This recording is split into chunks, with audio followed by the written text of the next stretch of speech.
Chapter 1480. When they found Qin Mo, he was sitting on the ground with an obvious injury on his wrist.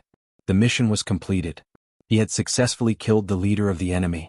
But that day Qin Mo's fever didn't subside. Hence, a portion of the members had escaped. Fan Jia had been taken away by Kawang. To him, his dead student had done a perfect job. It wasn't easy to plant a seed in Qin Mo's heart. At the same time, the fact that he had lost his beloved student made his gaze turn cold. Qin Mo had woken up on the plane. When he had woken up, he seemed normal, but some of his memories seemed to have disappeared. Were all people like this? The more one cared, the more likely it was to form an inner demon. No matter how old one grew, they couldn't be invincible because they would always care about what they cared about. At first, no one noticed Qin Mo's state. Even Movie Queen was the same. She was just worried about the injury on her son's wrist. Gradually, Qin Mo seemed to have forgotten a lot of things, including why he hadn't taken a look at the photo of him when he had met the Yin family. Or perhaps, he had forgotten the reason he had named his cat Princess. It was because someone had once treated him as a princess. He had forgotten all of this. Old Master N was the one with the deepest senses. But the doctor had advised him not to touch the things hidden in his heart. If he did so, his mental state would collapse quickly. This was especially true for a profiler like Qin Mo. If he hadn't been so smart or had such a strong deductive ability, perhaps he wouldn't have ended up like this. But because he understood it too well, he couldn't walk out of it.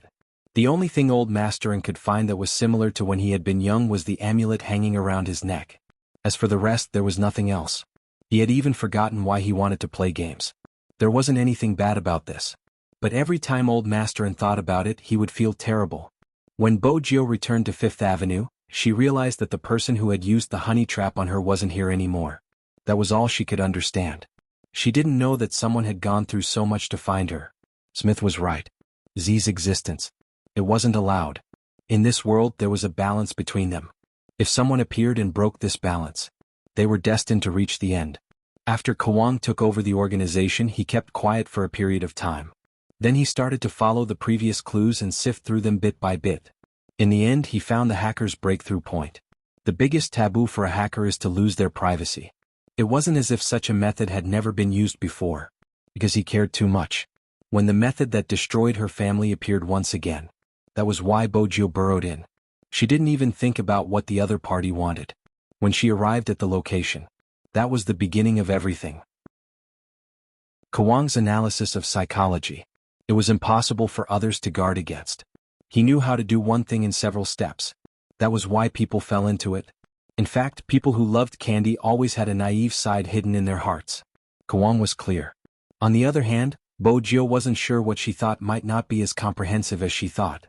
Hence, a little girl holding a balloon became Z's most fatal blow. Many people had told her not to turn completely black. It turned out that there were no weaknesses and no pain when it was completely black. It was a street that no one went to look at, even though there were many people coming and going.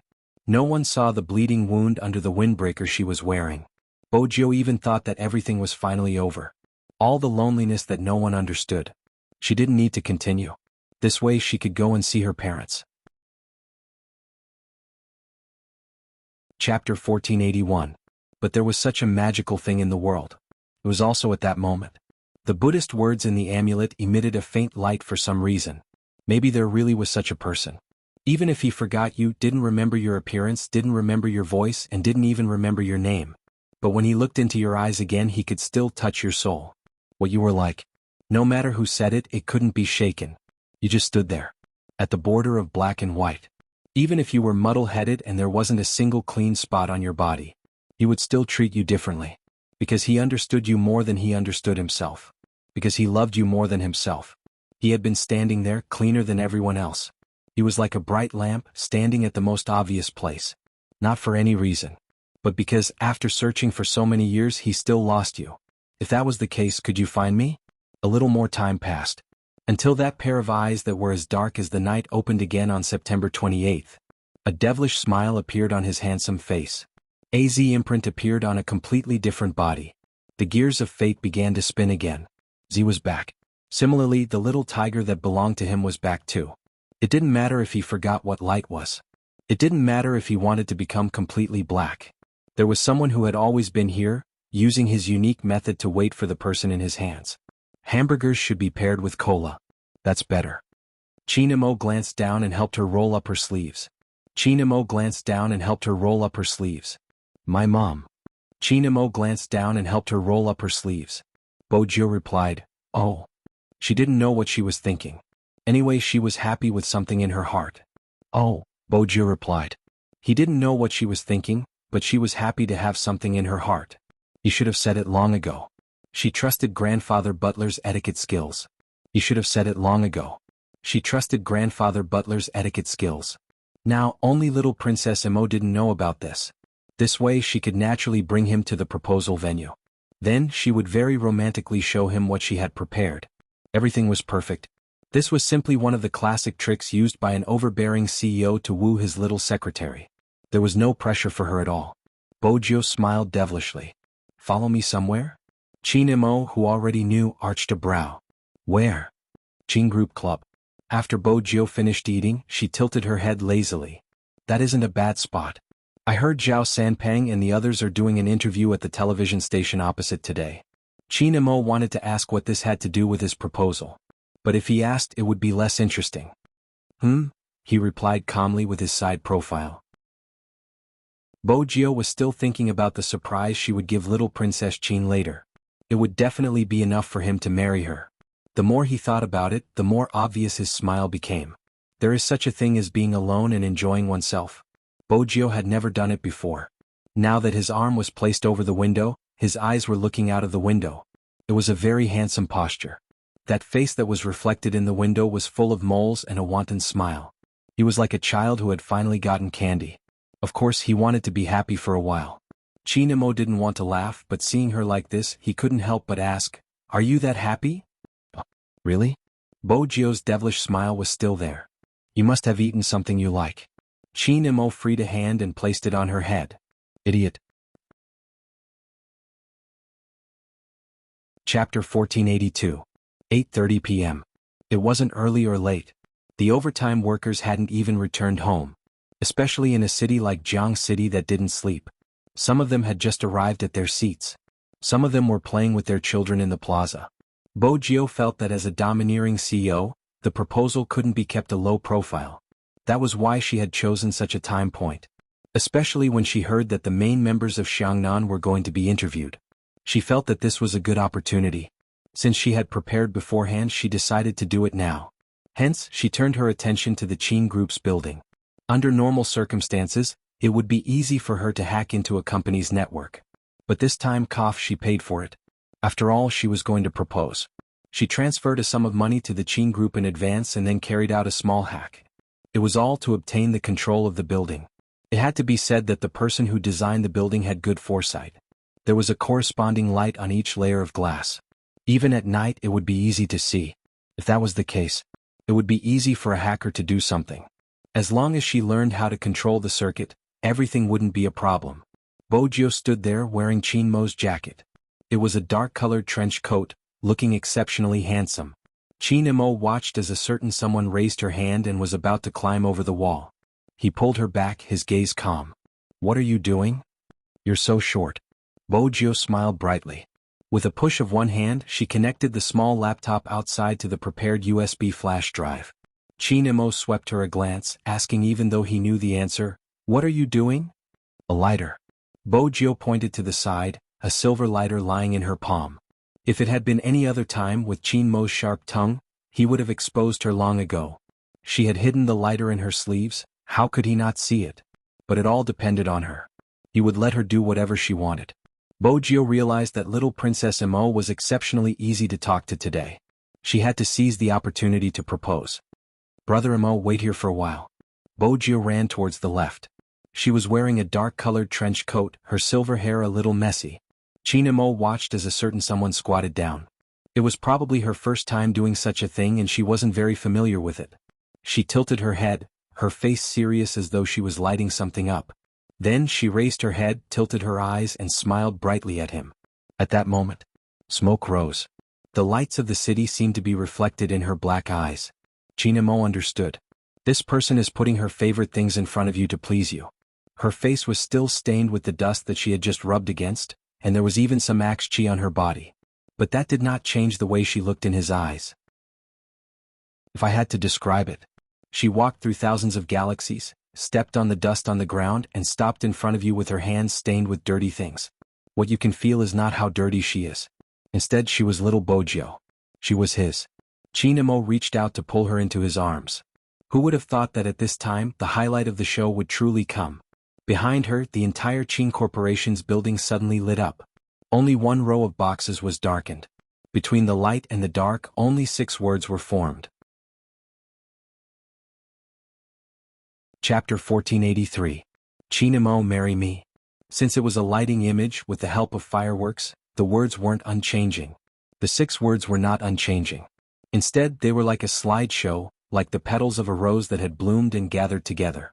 It was as though a small game had been designed on the surface of the building. The children in the square lifted their heads, their eyes wide as they asked curiously, "Mommy, what is that?" That. The mother paused, momentarily forgetting to reply, her eyes still filled with shock.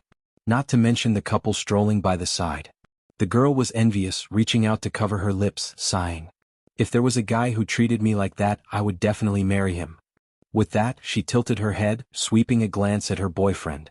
The boy held the candied hawthorn in his hands. His first reaction was, F***ck, which brother came up with this, wasting so much time and effort, how could he live? But after half a second he realized a problem. Wifey? Go away, who's your wifey? The girl narrowed her eyes, unhappy. No, I mean think about it, just think about it, which girl is called Chinamo? The boy argued. The girl stilled. She really hadn't thought about it. The words didn't disappear. Half a second later, it became brighter, so beautiful it was hard to ignore. Opposite the building was the interview stage. There were obviously people there. The Xiangnan team came out of the interview room. Someone was chatting with the manager. Xiangnan's manager was different from Supreme Alliance's. He was a middle-aged man who would smile at anything, like a Maitreya Buddha. Zhao Sanpang had been listening to their chat, but he couldn't sit still. He stretched his neck, wanting to ask when his captain was leaving. His fans were still waiting for him to go on air. Who would have thought that when he glanced to the side, he would see the 6 glittering words on the other side as if they were free. With a loud bang he straightened his back. The interviewer looked over at him. Even the manager signaled for him to be quiet. Zhao Sanpang scratched his head, whipping out his phone to send a message in the WeChat group, tagging 2 people. You guys did it on purpose. Little Spade.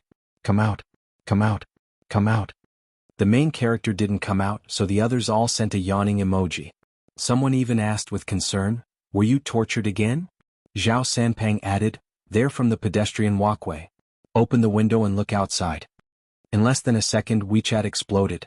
F***ck. Holy shit. Let me digest first. I feel that Xiangnan's impact is greater. They are doing an interview opposite. I won't say anything else. I'm so handsome, yet no one has proposed to me. The moment the phone vibrated, Beauty Luo and Captain Xiao saw the message and looked over.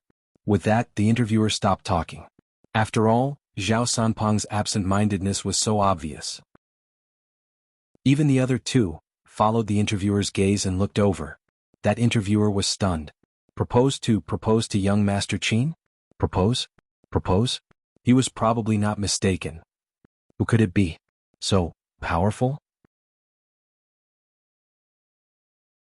Chapter 1484. Even Zhao Sanpang had said so. She could imagine the scene in the WeChat group. Basically, she had figured out the routine. This was a public display of affection. There was nothing else. Bojo acknowledged this point. In the past, they could only show affection in front of the car. Now it was different. They could declare their sovereignty. But speaking of which, Bojo wasn't sure. From the start, she knew that a family like the Qin group wouldn't allow someone to marry into their family. In addition, little Princess Qin's personality. Bojo thought about this and wanted to say something. Just then, a voice rang in her ears. Very beautiful. So should she agree or not? Bojo wanted to know. However, she saw him reach out his hand, and his fingertips brushed across her face as if he was wiping something dirty for her. The touch was slightly cold but strangely comfortable. Let's go. That was it? Bojo looked at the hand that was holding her. The joints were distinct, fair and slender. It was indeed beautiful. But should she agree or not? After getting into the car, Bojo felt that she had to end things quickly. She placed one hand over, an unknown emotion in her eyes. She was about to speak. Suddenly, a kiss landed on her lips. Bojo paused. Qin Mo decided to stay in this position, pulling her into his arms. His gaze was noble. Not cold? It's all right. That wasn't the main point. Bojiu really didn't manage to finish it in one go. How should she put it? Just, Qin Mo interrupted her, his voice slow. Didn't I already give you my household register? Mamage? Bojiu arched a brow. Qin Mo pushed her hair aside. I've been yours for a long time. Are you the only one who realized this? Bojiu's eyes lit up. Her handsome face was a little arrogant. That's not it. I just want to make our relationship more legal.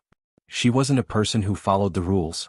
But being with little Princess Qin was the only time she wanted to follow the rules. It will be legal. Qin Mo had never been so soft-hearted before. The person in his arms was always like this. She looked like a fox that could leave any time, but in reality, she was more sentimental than anyone else. Qin Mo was glad that he had known since he was young that he had to monopolize such a person.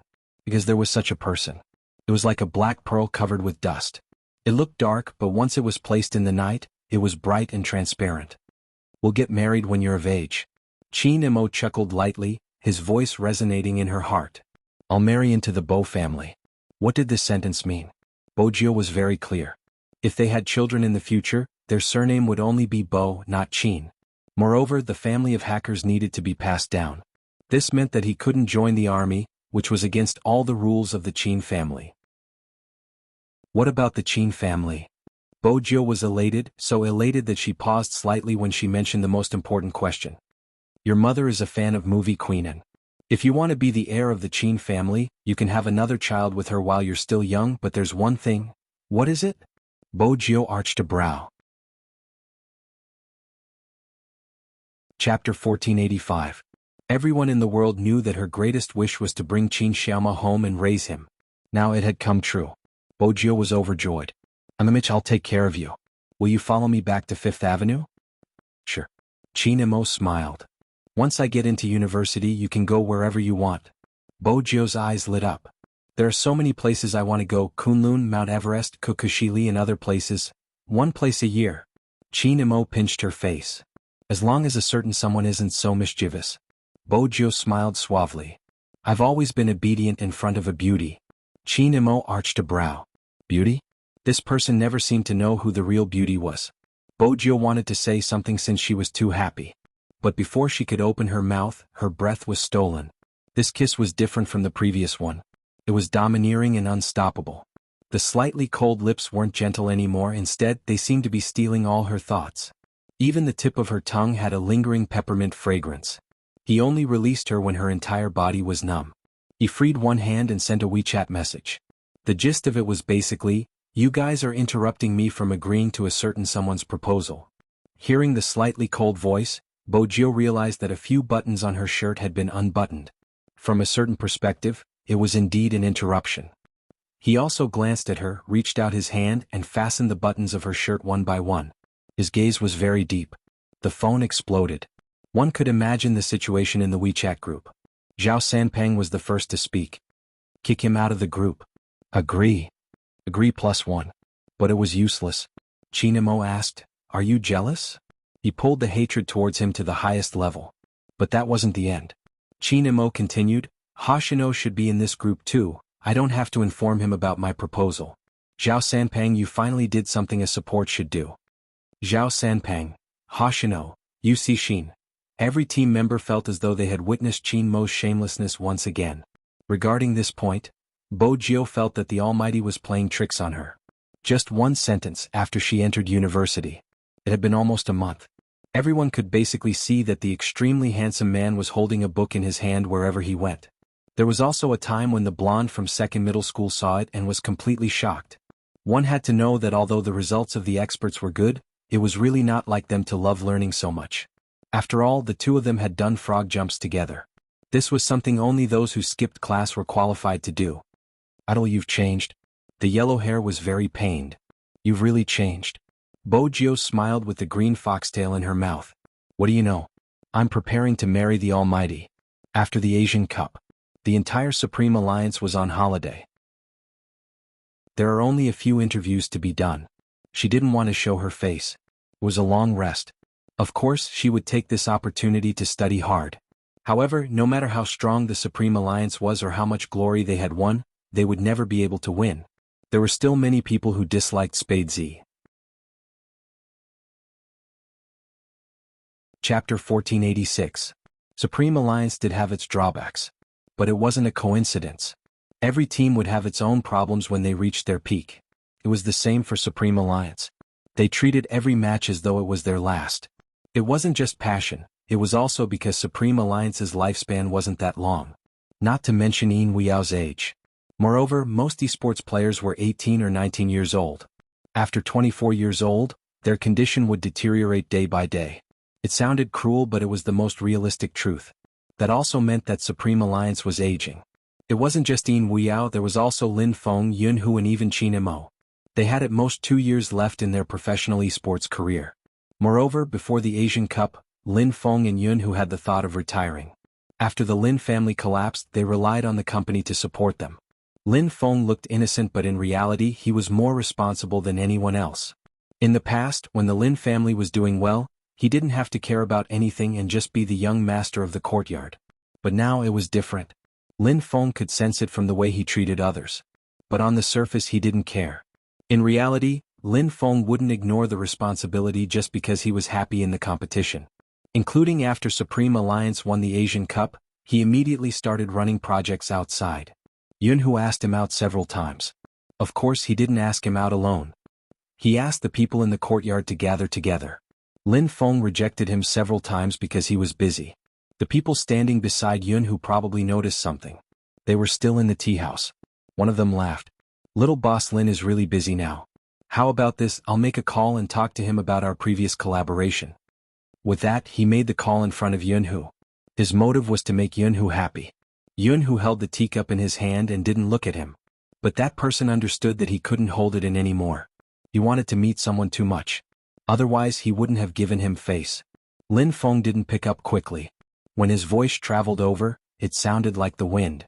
"Jia, what's wrong?" "Nothing much, I'm just calling you out for a gathering. Say, we grew up in the same yard and it's been a long time since we last met. You said that you need to take care of your feathers during the competition, and now that you're on vacation, there's nothing wrong with hanging out a little longer." Song Jiahe was eloquent.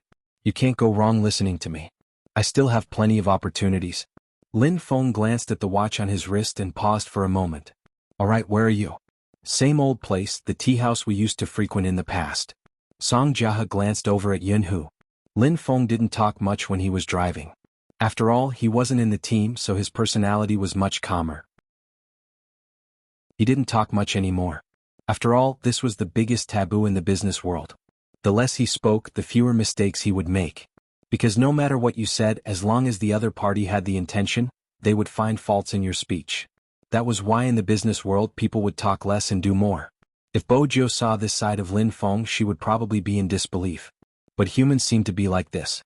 Their personalities were multifaceted and they had a layer of camouflage to better integrate into society.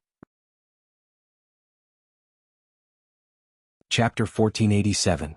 But it was just a glance. Lin Feng roughly understood what was going on. No matter how naive he was, he knew who it was for. Song Jiahe had always been a liar. If not, the Song family's business wouldn't be so big. When he saw him, he immediately stood up and placed the teacup down. "Young Master Lin, busy man, why are you standing at the door? Come in." Lin Feng walked in. After all, he came from the same courtyard. Even though things were different now, it wasn't much. After the decline of the Lin family, Lin Feng had met these people and understood the difficulty of asking them to do things for him. It wasn't like novels where they would mock you in front of your face. They were just friends who ate meat and drank with him in the past. Suddenly they stopped contacting him. They would avoid him during gatherings. From a certain perspective, he seemed to represent bad luck. Song Jiahe was the one who didn't care about such things. Whenever there was a festival, he would definitely receive red packets. But it wasn't like today. Lin Feng felt that it was rather boring. People who hadn't experienced it wouldn't understand. When you were prosperous, there would be people following you around. When you have nothing, anyone who knows you will feel that you are unlucky. But with Yunhu around, Lin Feng's value was different. When Lin Feng raised his head, he had mostly calmed down. He walked over and sat beside Yunhu. There was only one empty seat. He removed his trench coat and hung it behind the chair. He took out a cigarette from the box on the table. Song Jiahe's mission was to invite Lin Feng out. If he interfered with other matters, he would be afraid that person wouldn't agree. He filled the teacup casually and heated up the atmosphere so that it would be easier for the two of them to talk. Yunhu didn't beat around the bush. Angry? Lin Feng's hand paused and he turned to look at him. Yunhu looked at him, his gaze deep. I asked you out but you didn't come. I had to change the method. How dizzy? Lin Feng took a sip of tea. Can't you tell me over the phone? Yunhu remained calm. There's no atmosphere for a conversation. At this moment, Lin Feng was reminded of the Yun family's teachings. There were countless rules and regulations. There's an atmosphere for a conversation now. Lin Feng smiled. After all, everyone has to give you face. Yunhu could tell that he wasn't happy. But he had no choice. He wanted to see someone. He didn't know if that person did it intentionally or not. It didn't seem like hiding, but it was impossible to say that nothing had happened. If it was someone else. Yunhu's methods had long been used. To be able to make someone like Song Jiahe work for him. It wasn't just because of the Yun family. This showed Yunhu's usual behavior. But it was him. Yunhu gripped the teacup in his hand, slowly releasing it one by one. His fingers were long and slender, his voice faint. Fortunately, you still have the face to let me use it. Lin Feng didn't say anything. After all, he knew that this matter couldn't be blamed on anyone. After all, there was already a gap between the two of them. This was a reality that could not be changed. Yunhu didn't think so. The Asian Cup is over, but are you not planning to return to the team? Chapter 1488. I don't remember, Yunhu replied faintly. Lin Feng arched a brow. You don't remember? He said how great it was to play esports. Just by playing games and doing commentary, there would be a bunch of girls who liked him. He also said that there were so many beauties in the team and he wouldn't have to worry about finding a partner.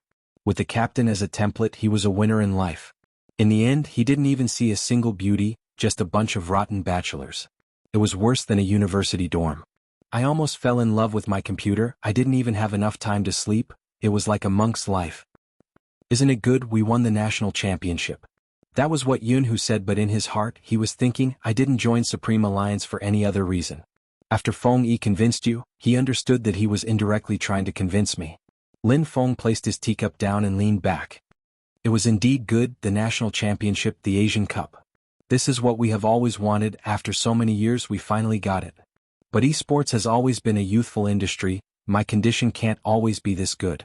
Besides, you should have felt it, I'm starting to deteriorate. This has nothing to do with anything else, it was just a natural reaction after reaching an age. Yunhu didn't reply because he knew Lin Feng was speaking the truth. Even if they wanted to, they wouldn't be able to stop it. Lin Feng glanced at the ceiling. It was really good when we were young, it was really good to play games, but there was no other way. I would grow up one day and so would you. Ever since Supreme Alliance was established, we have been through so many things. When we weren't doing well, people looked down on us and anyone could take advantage of us because we weren't recognized by the mainstream. It wasn't easy for us to persevere until the Asian Cup. They made our captain and little Spade retire in order to achieve the perfection in their hearts. The scariest thing in this world isn't the darkness, we survived it, the scariest thing is probably the darkness again. I can't care about it, I don't want to talk about the fame and fortune, I want to retire. Yunhu's fingers paused. Of course that's next year. Lin Feng lifted his arm. I can't bear to leave everyone. Yunhu glanced sideways at his face, but he couldn't see anything. Just as he had said, this person had grown up. Even if he was a little tired, he wouldn't be the same as before. He wouldn't act like he did in the past. He looked at him and just smiled. Yunhu couldn't describe the feeling in his heart. It was very uncomfortable. However, she also felt that this person was ridiculously handsome when he turned into a man. Lin Feng took another sip of tea. I wonder what kind of words Fox Feng will use when he recruits people this year. You don't have to bluff me. Yunhu smiled, which was rare for him. Lin Feng thought about it and said, that's true, there's no need to bluff them. If they really can't find a partner, they can still deal with it internally. With little Spade and Captain there, do you know that Zhao Sampang almost jumped out of the phone? Yunhu glanced at him. You still know how to digest it internally? Lin Feng smiled. Why don't I know? Yunhu didn't want to continue the conversation since there were other people around. He didn't care, but he knew that Lin Feng had his own concerns. Especially in this kind of situation, he probably didn't want to feel that way. Chapter 1489. If we meet in the future, there's no need to do such a thing. Lin Feng played with the teacup. In front of Yun Hu, he still couldn't change his bad habits. Even though he wouldn't say anything in the business world, there was no knowing what was in a person's heart. The more he said, the easier it was to be misinterpreted. But Lin Feng thought about it. This was Yun Hu, not someone else, so he just said it directly. Yun Hu chuckled. All right. This time the two of them left together. Yun Hu didn't drive over. 80% of it was intentional. The onlookers saw it clearly.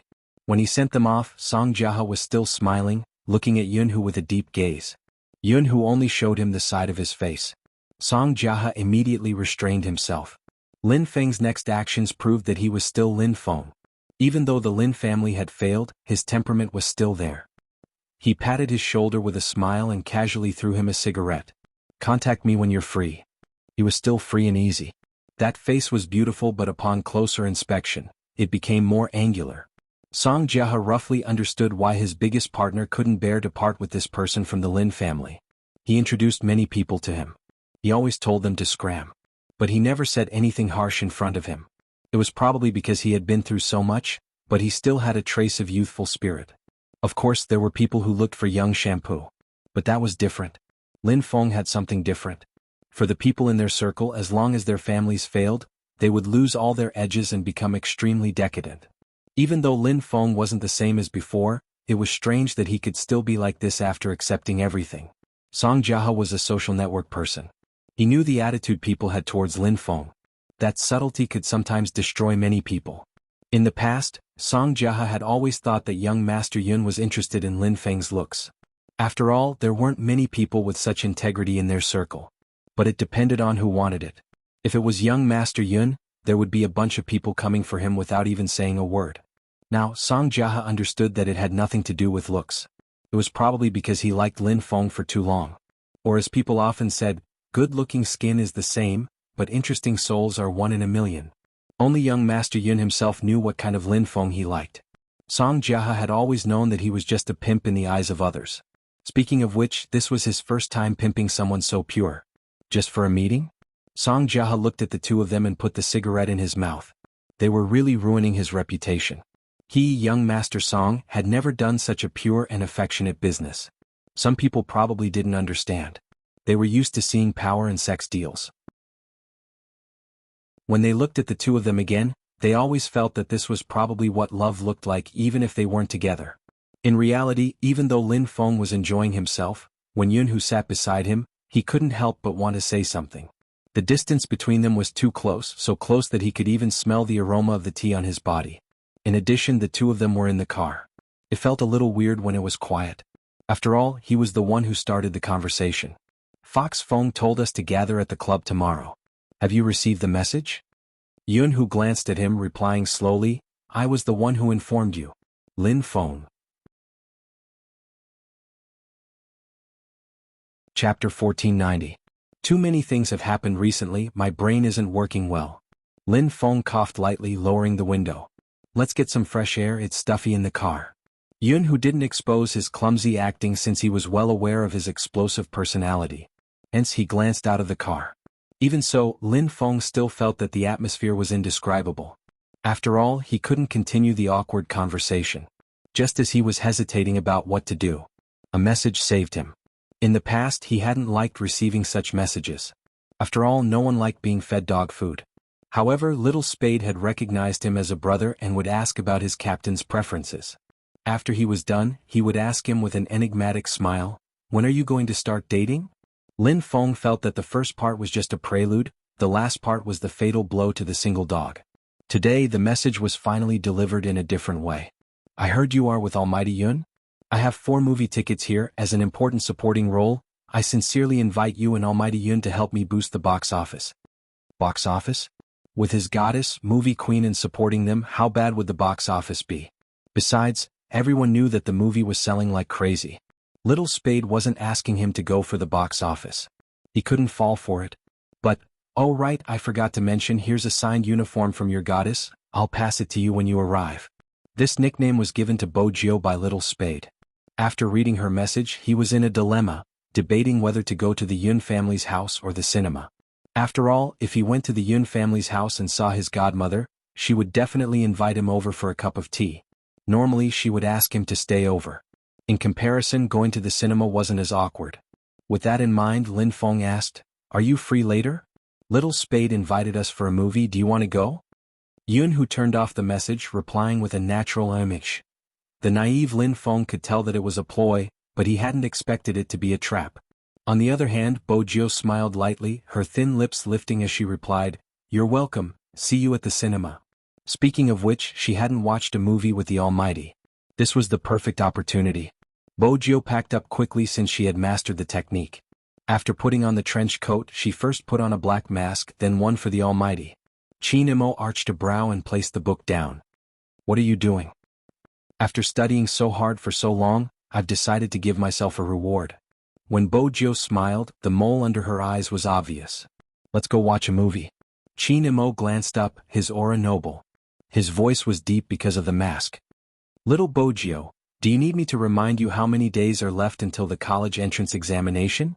Or do you not want to marry me? Do you want to abandon me?" Only the Almighty would be able to ask a girl to marry him without any hesitation. Bo Jio replied with a serious expression, "I think we should nurture our relationship. The fans are saying that we haven't had enough dog food recently." Chapter 1491. This was the downside of being an old married couple. Little Princess Qin was no longer the person whose ears would turn red with every word she said. Bo Jio glanced over. She didn't fall for his trap. She supported herself on the chair with one hand and kissed his lips through the mask. That position was rather handsome. This time she should be able to conquer the Almighty. Bo Jio thought. Before he could react, he was pressed into the chair by the other party. The mask was removed in the next second and thrown onto the floor. Bo Jio wasn't smart, but she couldn't understand how obsessed a man at his age could be. There were some things that were fine if he didn't start because he wouldn't be able to get a taste. But the person he liked was in his arms, but he couldn't touch her. After all, a certain someone wasn't old enough. In the past 3 times he really couldn't take it anymore. Moreover, a certain someone was always teasing him. Recently, Qin Imo hadn't kissed her in order to prevent himself from losing control. This action could be said to have ignited all the flames. Bo Jio could feel his body temperature rising under her palms. His breath was still hot when it landed on her lips. Even though it was slightly minty, it made her feel hot. She couldn't help but feel her body heat up. He didn't hold back when he reached in. When his fingertips slid past her waist, a numbness spread from her tailbone. Bo Jio hugged his neck to prevent herself from slipping off the chair. Her face was flushed and even her lips were a little watery. Qin Imo watched the person in his arms, his gaze deepening. When it reached a certain depth, his long fingers unbuttoned her shirt and he leaned over to kiss her fair collarbone. Bo Jio trembled. She couldn't resist the pleasure. It was like a wave sweeping over her. Because of a kiss. The two of them left half an hour later. But they didn't go all the way. Bo Jio's body was covered in kiss marks. The marks on her neck were the most obvious. No more, no less. Exactly 35 minutes. The Almighty wasn't careless when he bullied her. Even now, Bo Jio's body was still tingling with the heat. He turned and helped her put the mask back on. His voice was calm but raspy. "You can leave now. We'll continue when you're back." Bo Jio arched a brow. "Continue what? TSK, how terrifying." "What? You're not willing?" Qin Imo moved closer to her face. "Then I won't go." Bo Jio leaned over and kissed him, smiling mischievously. "Brother Imo, you're mistaken. It was better than coming back and continuing to tutor her in physics." Qin Imo pulled her up, warning her slowly, "Stop flirting with me or you won't be able to leave the house." This time Bo Jio stopped. After all, she couldn't take another round of bullying.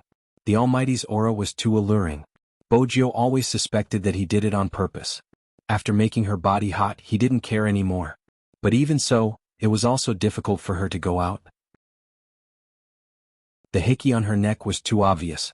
It was already very strange to wear a scarf in this temperature. Bo Jio had no choice but to change into a white turtleneck shirt and a mask. She wore a thin trench coat so that no traces could be seen. However, Lin Feng, who was already at the cinema, felt a little regretful. Who could tell him why there were so many couples watching a movie about hackers? Undoubtedly Lin Feng and Yun, who stood out among the crowd. This caused many people to turn back to look at them. Especially at such a time. It was a weekend and the movie would start at 8 p.m. Needless to say, there would be a lot of people. A few girls kept looking over at Lin Feng. Even though Lin Feng was wearing a mask, he still felt awkward. At this moment, Yunhu turned to ask him, "Do you want some popcorn?" It was true that he liked sweet things, but it wasn't appropriate for a grown man to carry a bucket of popcorn, right? Lin Feng was about to reject Yunhu. Yunhu's voice rang again. "Buy a bucket, I'll carry it." "Sure." Lin Feng nodded. After all, there wouldn't be any atmosphere if he didn't eat popcorn. But when Yunhu finished buying and held the popcorn in his hands, it wasn't the case. Because there wasn't just popcorn in his hands. There were also 2 jackets and a cup of lemon-red tea. When she walked beside him like this, it was like this. Lin Feng could clearly hear the whispers around him. He really knows how to take care of people. That's right, I can't be too happy with such a boyfriend. My boyfriend never takes the initiative to buy popcorn for me. Lin Feng. He just bought popcorn, how did he become a boyfriend? Couldn't there be pure friendship between men these days? Also, if you want to talk, then talk. Why do you have to talk so loudly? Were they afraid that he couldn't hear them? Lin Feng felt a little uncomfortable standing there. They were just watching a movie together in the team. Why did it feel like a date? Thinking about this, Lin Feng shook his head, trying to get rid of this strange illusion. But there was still some time before the movie started. He couldn't avoid the gazes of others. He wanted to find a place to drink something, but the people sitting inside were all couples. It was really awkward. When he finally sat down quietly, he met a familiar face. When Lin Feng saw Beauty Luo, who was known as the sorcerer goddess, looking at him with a meaningful expression, Lin Feng felt troubled. As expected, that person smiled, lowered her head and started to play with her phone. In the next second, Lin Feng saw a message in the Almighty's WeChat group. "I found out about Feng and Yun's adultery. In the past they always used their good brothers as an excuse. It's really, hey, retreat." Lin Feng held his forehead. Beauty Luo had 2 ponytails today, looking youthful. "Why do you care so much? There seems to be a problem." "Problem, my foot." Lin Feng was helpless, sitting down. "Why are you guys from Xiangnan always staying in Jiang City?" Beauty Luo smiled. "We're recruiting, there are many talents in Jiang City. If Xiangnan had a branch here, would my almighty Z have been snatched away?" "Big sister," Little Spade was subdued by our team's charm, all right? Beauty Luo narrowed her eyes, feeling a sense of danger. "Who are you calling big sister?" "Little sister." Lin Feng immediately changed his words. "Little goddess." Beauty Luo took a sip of tea. "Little submissive Lin is such a good boy." "Lin Feng, MMH?" They all replied. Beauty Luo unlocked her phone. "Send a couple photo of you and Yunhu, saying that they wish you a happy marriage." Lin Feng unlocked his phone and sent 2 words in the group chat. Haha. Only after sending the message did he realize something. "You came by yourself? What are you doing here?" Beauty Luo bit on her straw, seemingly indifferent. "Blind date." Lin Feng. Chapter 1492. Blind date? Are you serious? Lin Feng was still in disbelief. Even Yunhu, who was standing at the side, furrowed his brows. Beauty Luo chuckled. "Is it that strange? I'm one of the older pro players. Plus, it's not like you guys don't know where I came from. The people in small counties are pretty much settled when they reach my age." "No, does Poker Face Xiao know about your blind date?" Lin Feng grabbed his hair, feeling as though it was a dream. Beauty Luo placed the drink in her hand down, seemingly nonchalant. "The captain isn't responsible for the feelings of his team members.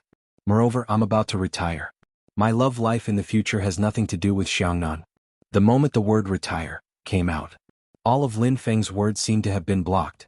He sat there thinking about something. Their opponent had always been Xiangnan. Luo Luo was one of the few female professional players in the esports industry.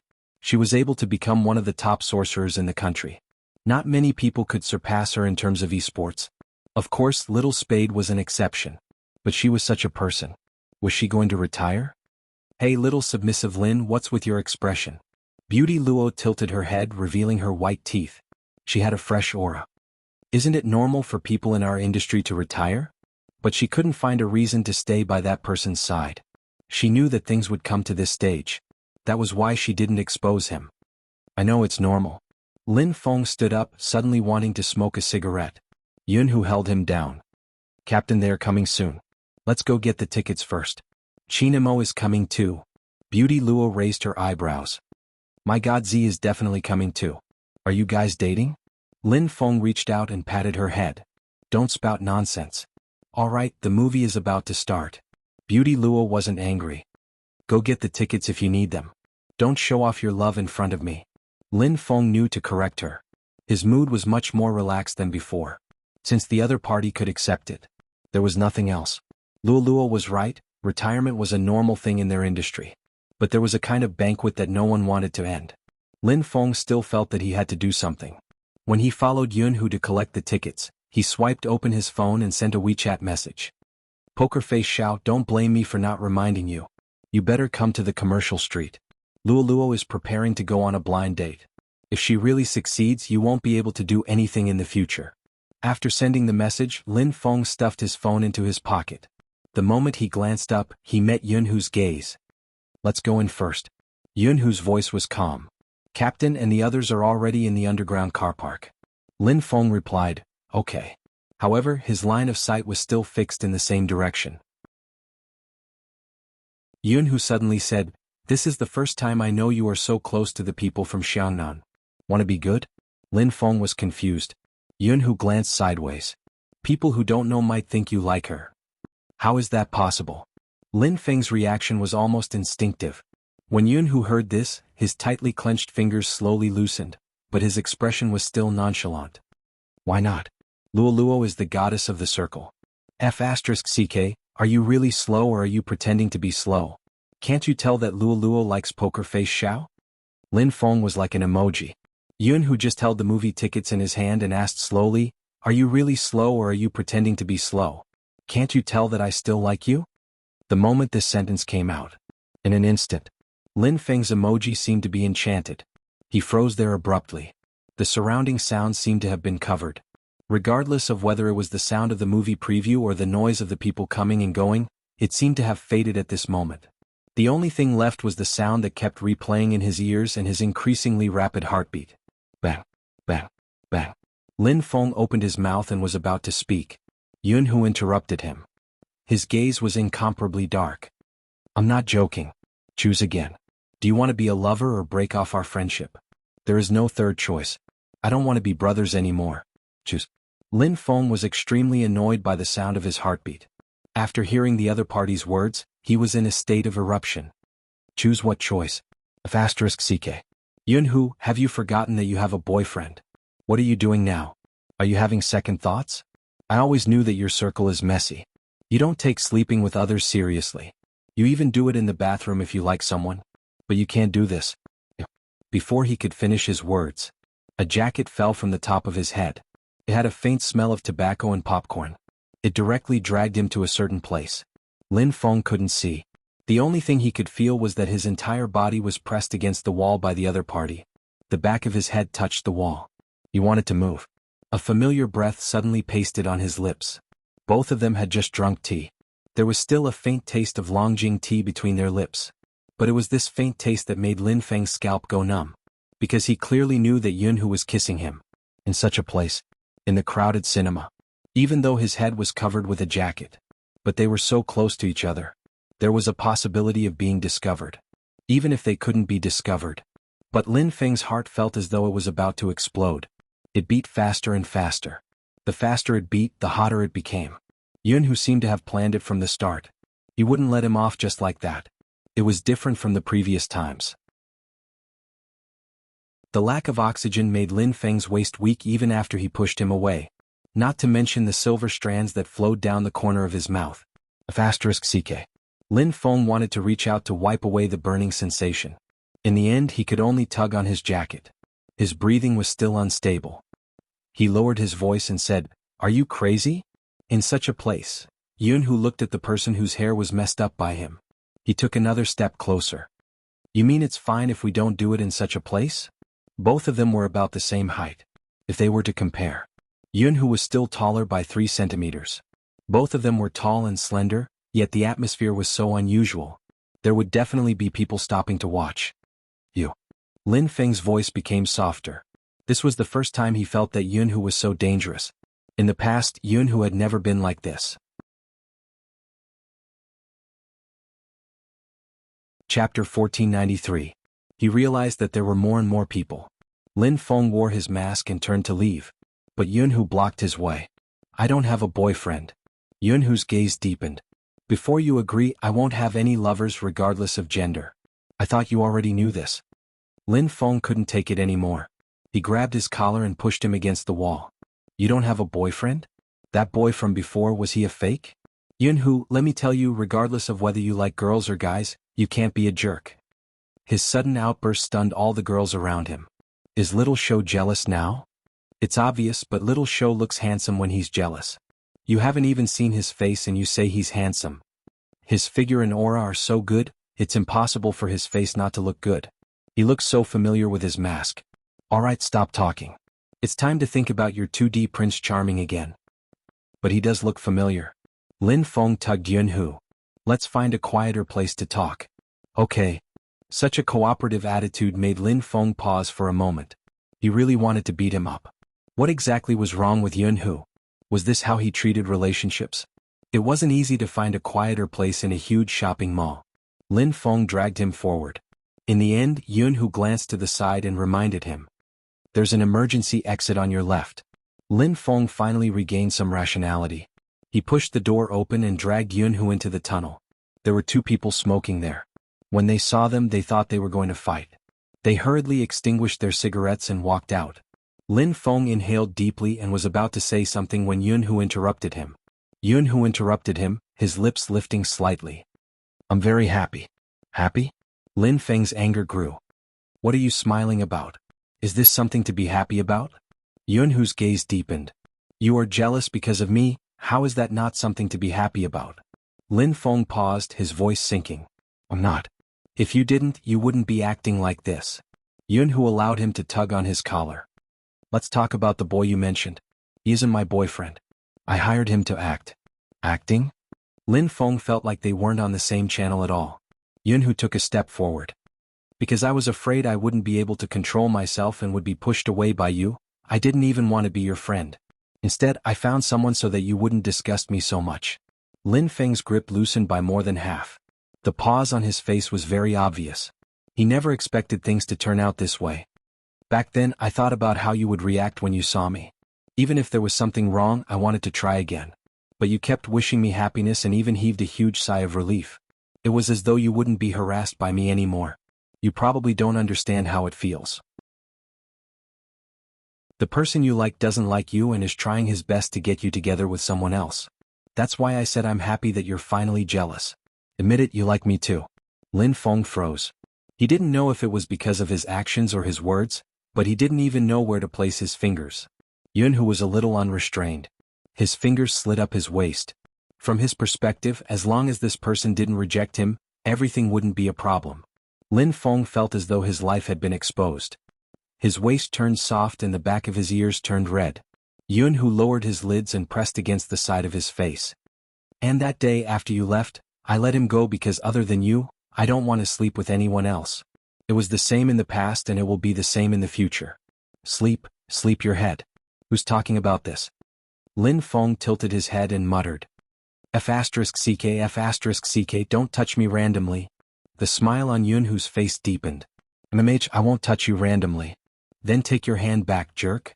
Lin Feng grabbed a handful of hair and pushed him away. Don't play such boring games in the future. Find someone to pretend to be your boyfriend. Do you think you are filming a movie? MMH, Yunhu replied. He lowered his lids and moved closer. So, do you want to be with me in the future? Lin Feng paused and looked at his face. He didn't reply immediately. He was the only one in the Lin family and the Yun family. When Yunhu saw that Lin Feng didn't reply, the smile on his lips gradually faded. As time went on, it started to turn colder. You are still like this even after everything has been said. Lin Feng, when will you realize a problem? No matter how deep your love is, it will end sooner or later. With that, Yunhu turned and wanted to leave. From his face he could see many things. Even if he liked him, he couldn't accept it? This was probably what made people feel the most helpless. Lin Feng stood there and looked at his back view.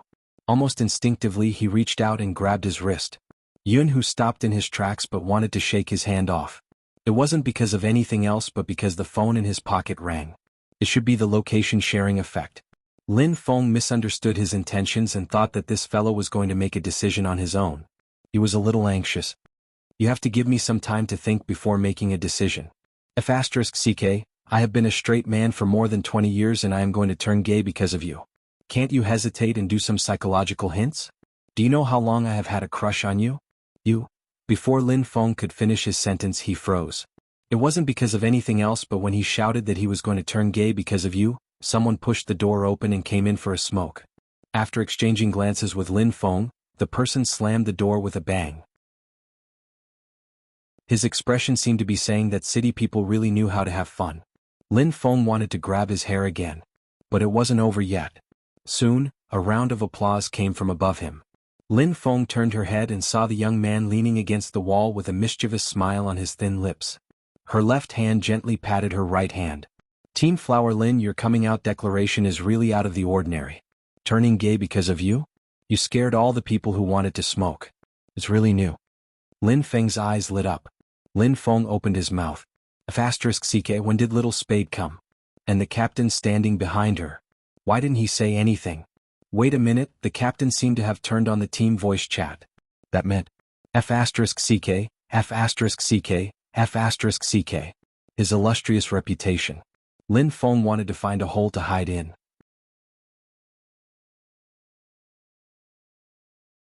Chapter 1494. Rao Rong replied, the voice is clear, I'm gay for you. Coco replied, shouldn't the successful confession be treated to a meal? Yin Weiyao replied, youngsters these days can't be compared. Lin Chintao replied, I'm gay for you, I'll repeat this sentence today. Feng Shang replied, repeat +1. His phone vibrated in his jacket pocket. Lin Feng didn't need to look to know what was going on in the chat group. *CK. As his longtime ally, Bo Jiu wasn't going to let go of such an interesting Lin Feng. You can't even turn gay, do you need Almighty Yun to clean you up and send you to your room? Lin Feng didn't want to speak, he turned his head and started to calm down. Bo Jiu leaped down the stairs, her clothes fluttering. She reached out and patted his shoulder, her voice deep. Think about it, the difference between taking the initiative and being passive, this is the most important factor in determining your position in bed. Don't say that your ally doesn't want to help you. If you were the one who asked, you would be able to. Before Lin Feng could wrap his head around it, he had been instilled with such thoughts. The worst part was, he had actually listened. No, little Spade, is it appropriate for a girl like you to discuss such a topic with me?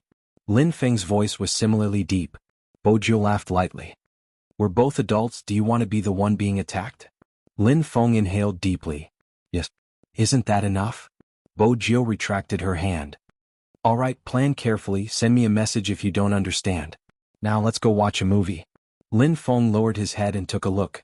In the team's discussion group, he was listed as Little Submissive Lin. He seemed to have made up his mind, glancing over at Yunhu. Yunhu didn't hear their conversation. Lin Feng's, I'm already gay for you, you have to give me some mental preparation, was enough to make him so happy he didn't need to hear anything else. If there wasn't someone beside them, he would probably have pushed him against the wall and bullied him. Qin Mo, who could guess what she was talking about, glanced over when she came back, brushing her hair. Does being mischievous make you happy? How can this be called mischievous? I'm helping to warm up their relationship. Otherwise, when would I be able to see little submissive Lin suffering from back pain? Bo Jiu spoke righteously, but the smile in her eyes betrayed her evil intentions. Little submissive Lin still didn't understand who had the stronger aura. This was something that had long been decided. Yun, who didn't look like the one at the bottom, and he wouldn't be the one at the bottom. Little submissive Lin was still too naive. However, it was quite interesting to see little submissive Lin trying his best to make a comeback. The four of them returned to the crowd through the fire escape. The people behind them probably didn't see them. They bumped into Lin Feng but didn't apologize and just walked forward. Lin Feng raised his eyebrows. Just as he was about to call him back, he saw that person pull out a chair and sit opposite Beauty Luo. From this angle, the people in the coffee shop couldn't see outside. But the four people outside could see inside. Bo Jiu raised a brow. What's going on? Didn't you see the Almighty's discussion group? Lin Feng glanced sideways. Luo is on a blind date. Blind date? Bo Jiu paused. She realized that he definitely didn't want anyone to see such an occasion. Any girl wouldn't want to face such a situation. Especially a girl like Beauty Luo. She lifted her feet and was about to leave. But the conversation on the other side was still heard. The man looked very greasy. He probably came from a rich family. From the moment he sat down, the first thing he said was, the matchmaker didn't exaggerate things. Miss Luo is not bad looking and tall. She is a good match for me. Luo didn't say anything. She just smiled. After all, she couldn't tell how 168 meters and 169 meters were compatible. Was there only a difference of 1 centimeter? Luo was still very polite. This was her expression when she was talking to strangers. The man drank a mouthful of water. His eyes didn't move away from Luo. He sized her up. But I'm different from other men. I don't look at looks. The most important thing is temperament and upbringing. I heard that Miss Luo's education isn't very high. Is that right? Mitch? Luo was thinking about when she was going to leave. The man frowned. That's why you play games. The matchmaker did mention this. Your main job is to play games. Lolua's fingers paused. She looked up. It's esports? Yes, esports. The man said this, but he acted as though there wasn't any difference between the two. My family business is big. You should have heard about it before you came. My mother is a teacher. She is quite open-minded, but it's better for boys to play games. After all, we eat our youth. I heard that other than you there aren't any other girls in your team? Luo only gave him one word. Yes. That's not very good. The man looked at Luo with a different gaze. He seemed to be scrutinizing and reminding her. It's important to maintain a distance from the opposite sex. Luo raised her eyebrows. There was a different kind of beauty when she spoke slowly. Mr. Zhang, what do you mean? Miss Luo, don't misunderstand. I'm just asking casually. The man smiled. Luo turned her hand and sent the matchmaker a message saying, we are not suitable. She was about to stand up. I have 3 houses in this city, one of which can be used as a wedding house. You can decorate it according to the style you like. After all, the cost of decorating a wedding house is usually borne by the bride. You have played games for so many years, so you should have some savings. Overall, I am very satisfied with Miss Luo. As for the rest, I will discuss it with my mother. You should know that in the eyes of an educator, academic qualifications are very important. After dinner, let's walk around and get to know each other better. Luo didn't expect that at this moment the man spoke again. I heard that you can earn a lot of money by playing games. The matchmaker has also communicated with me. I don't approve of girls showing their faces outside, but I also respect women who work. It's just that your occupation is not very orthodox. Luckily, the matchmaker said that you are about to resign, and that's fine too. I've seen many professional gamers who don't compete and just do live broadcasts at home to earn a lot of money, as long as you pay attention to your attire during the broadcast. I'm a very open-minded person, and it's easy to mediate family matters. You should also understand my job. That aunt of yours from the county town came to me for treatment.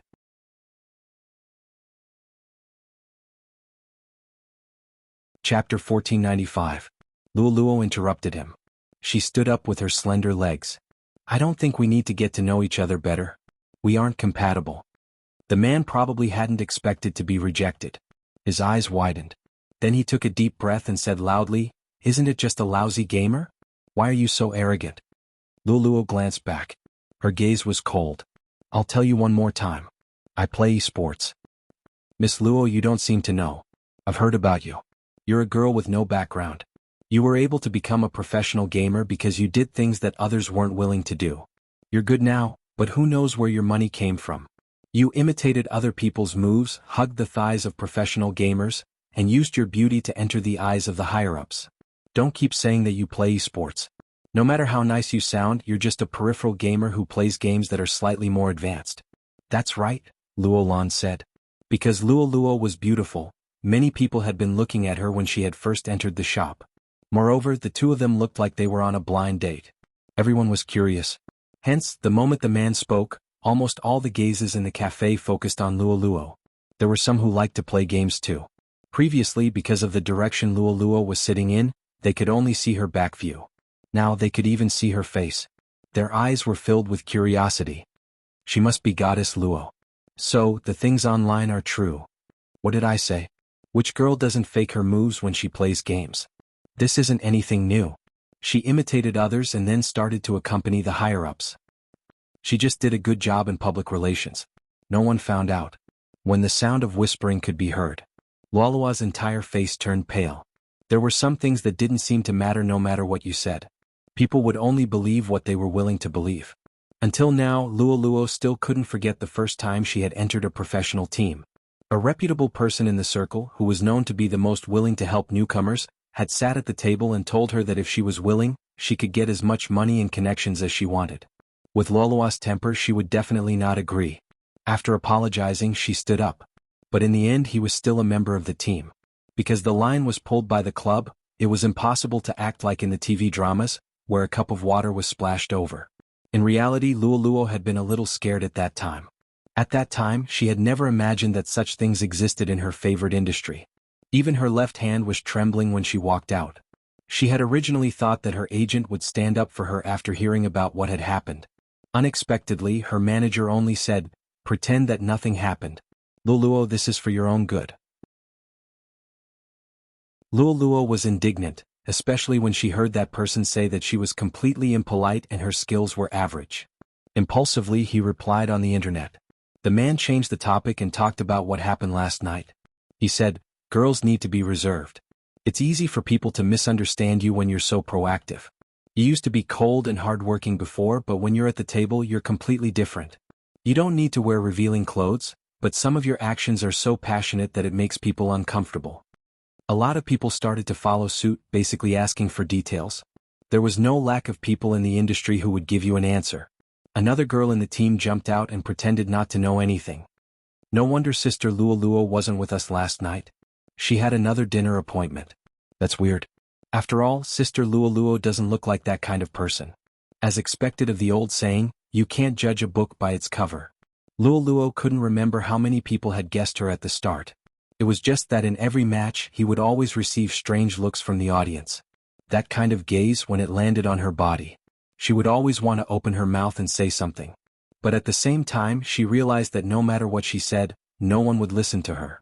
Because they would ask her why she didn't say anything back then. They would even say that if she wasn't willing, she shouldn't go. Or perhaps it was all for money.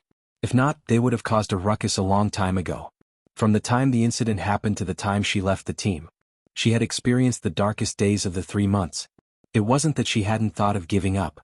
When she was alone, she just wanted to cry. But she couldn't cry because there were many people looking at her, waiting for her to fall. Even if they couldn't replace her position, they could use her as a topic to talk about her.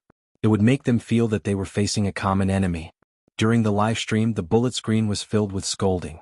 Even so, she had to go online on time to play the game. If not, she would feel guilty and didn't dare to face the public. This matter followed her into Xiangnan. Then, after the results of the competition were released, her attitude gradually improved. Luoluo really thought that she could prove herself this way. But now, from the looks of it, that wasn't the case.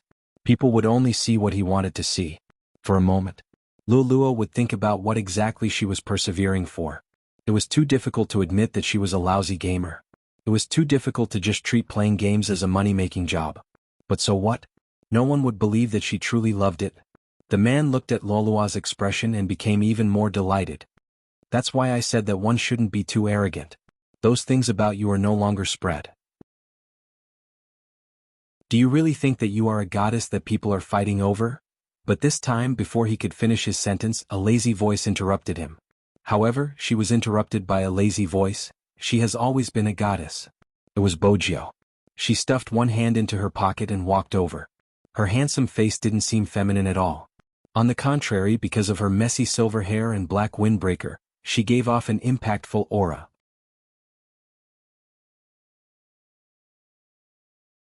Chapter 1496. The man's face was filled with emotions. After all, he was used to being flattered. He had never encountered such a situation before. He could even hear the discussions around him. They seemed to be pointing at him. The man flew into a rage. "Miss Luo, you are really interesting. Since you already have a man, why did you come out for a blind date?" Bojio's eyes narrowed. She tugged the man's collar and smiled devilishly. "Mr. Zhang's eyesight isn't good. Which eye of yours saw that I'm a man? But it is true. As a man, you aren't even as tall as a lady. It isn't strange for you to have such thoughts." Men hated it the most when people made an issue of their height. Right now, he wanted to tear them apart. Hearing the laughter around him, his voice deepened. "These days are really sick. There are so many people who are neither male nor female. Come to think of it, for someone like Miss Luo, only someone like you is fit to be with someone like you." When Luoluo heard this, the look in her eyes changed. She took a step forward. She took a step forward but her wrist was suddenly pulled back. Her back was pressed into an embrace that smelled like research water. That smell was very familiar. Every time she encountered a weakness during training, he would hold her mouse and demonstrate a more accurate way to play. He would hold her mouse behind her back and demonstrate a more accurate way to play. Even though they were often together, they had never been so close to each other. Luoluo couldn't help but look at his slender fingers. Even though they were often together, they had never been so close to each other. When she lowered her head, her long hair landed on his wrist. Luoluo froze. Why was he here? How much did he hear? Luoluo didn't want him to see her weakness, regardless of which aspect it was. Is this what you meant by something? Xiao Jing was wearing a white coat. He must have come out of the research institute just now. When he turned his head, his side profile was handsome and cold. Luoluo felt the distance between his thin lips and hers. She paused for a moment. I thought it would be settled quickly. Xiao Jing looked at her with a deep gaze. He didn't say anything. He didn't let go of her wrist either. Instead, his gaze landed on the man in front of him. The man was arrogant at the start, but when he saw Xiao Jing's face clearly, he froze. It was not because of anything else, but because they were all in the medical profession. However, this was the difference. They all wanted to listen to each other's lessons. He became a professor at a young age. It was basically impossible for it to exist in the country. But there was such a person. He did medical research, but what was more impressive was that his ability to perform organ surgery had already reached the international level. The man didn't expect that a gamer would know such a person. It could be seen that he didn't pay attention to esports at all. Otherwise, he wouldn't have been oblivious until now. The person he wanted to curry favor with in real life was the captain of the Xiangnan team, Dr. Xiao. The man laughed dryly, trying to salvage something. It's a misunderstanding. It's all a misunderstanding.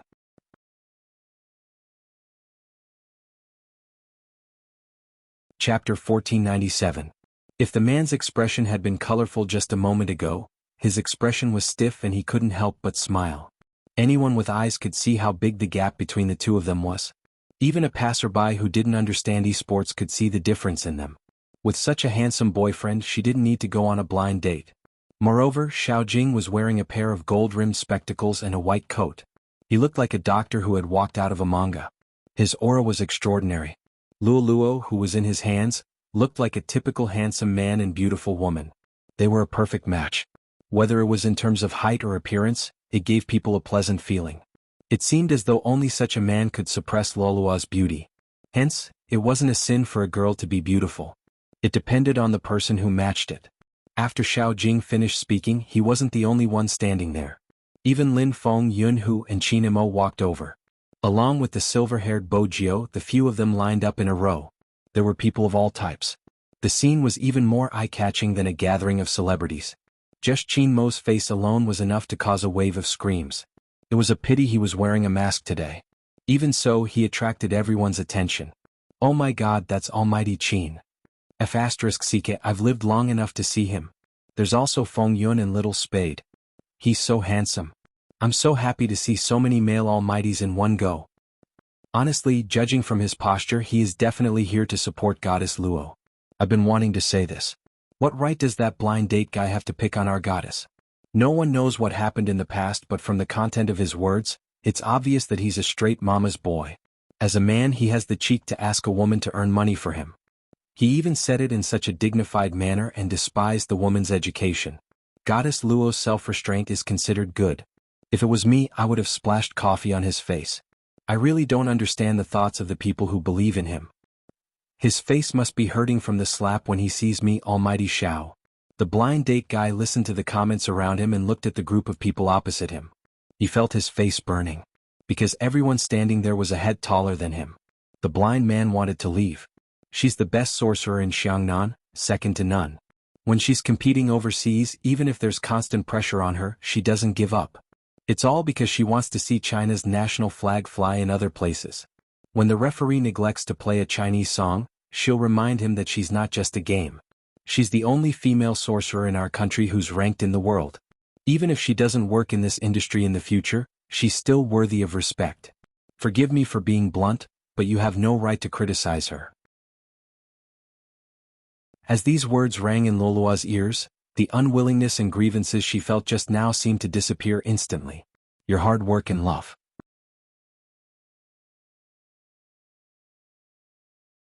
Chapter 1498. Now that things had escalated to such a stage, the blind date guy didn't have the face to stay there anymore. His back view looked as though he was escaping. Lin Feng tilted his head and said to Yunhu, "Have you ever heard Xiao Jing say so many words in the past?" No. Yunhu noticed that he was leaning over. He held onto the popcorn and moved closer to Lin Feng. Lin Feng himself didn't notice anything wrong. He muttered to himself, "We've fought so many matches, but I haven't heard him say many words. Today this guy probably said a year's worth of words in one go. He must be anxious." Bo Jiu lifted her lips and joined in the gossip. How did he know that Luoluo was here? Lin Feng straightened his back and revealed his canine teeth. "Of course, I had the foresight to inform him." "Well done." Bo Jiu sounded lazy. "I didn't expect Senior Lin to be so smart." Lin Feng. This didn't sound like a compliment. Today's day was also very different from the rest. From the two at the start there were 4 of them and now there were 6 of them. They stood there majestically. All of their looks were on point. It was indeed eye-catching. "Hey, will we be recognized?" Lin Feng asked again. Bo Jiu glanced over. "Senior, you're really slow." F***CK, what should we do? Lin Feng didn't want to be chased. Besides, he wasn't in a good state today. Bo Jiu straightened. "There won't be anyone staring at you if you check in." At the start, Lin Feng felt that it was a good idea. He felt the same when he sat down. But after 30 seconds had passed, Fang Jingji's expression changed. Only then did he realize that something was wrong. The people sitting in this row were all couples. Only he and Yunhu were males. Lin Feng could feel the 2 girls in front of him turning back to look at them. He was too naive. How could he believe Little Spade's words? No one was staring at him? To make himself look less awkward, Lin Feng reached over to grab a handful of popcorn and stuffed it into his mouth. Unexpectedly he grabbed Yunhu's hand. As if he had been electrocuted, Lin Feng's back suddenly stiffened. He explained, I just want to eat some popcorn." "I know," Yunhu said, but he didn't let go of his hand. Instead, he interlocked their fingers and hung by the side of the seat. The cinema was already very dark, so no one would have seen this scene. However, Lin Feng felt that the temperature between his fingers was extremely high. It was so high that he couldn't help but tilt his head. His heart was beating so fast that it felt like it was about to jump out. He did not know if it was because he was worried about being seen by others, or simply because he was holding his hand. In fact, none of the 6 people who came were watching the movie carefully. Qin Imo placed his hand behind her back, caressing her hair casually. Suddenly he seemed to have thought of something. He turned and said in a low voice, "The next time we watch a movie, we'll do it together." "Mamich?" Bo Jiu raised her eyebrows in confusion.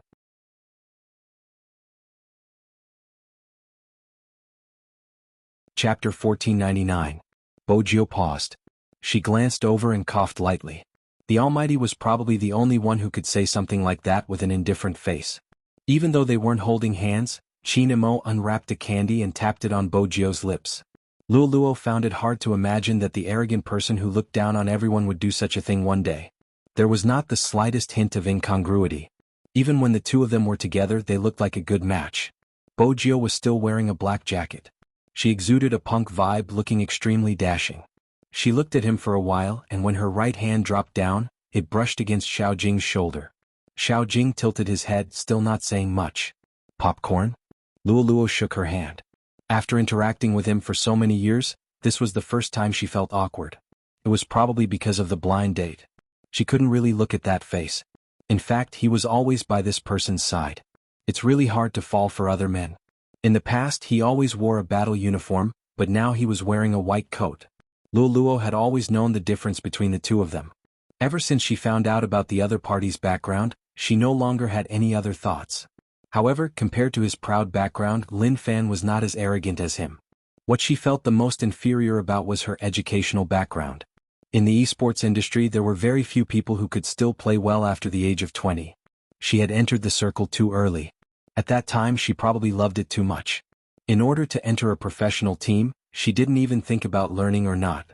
When she really came into contact with it, she realized that whether it was the live streaming platform or the club, there would be a huge influx of people every time they recruited. She did play well, but in order to stand out in the crowd, a long period of high-intensity training was essential. Not only her but most of the people were the same.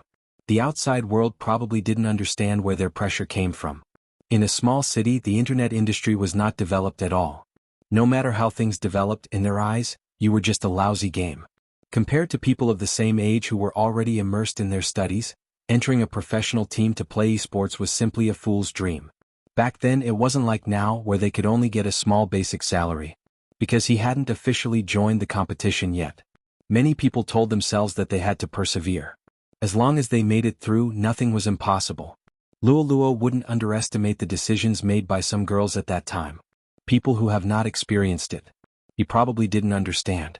How much pressure did he have to bear? I only think of one thing: I want to get through this.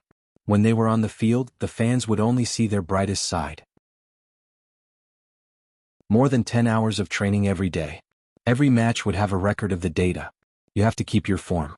Usually there would be a total of 50 people trained, and in the end only 1 or 2 would be left as substitutes.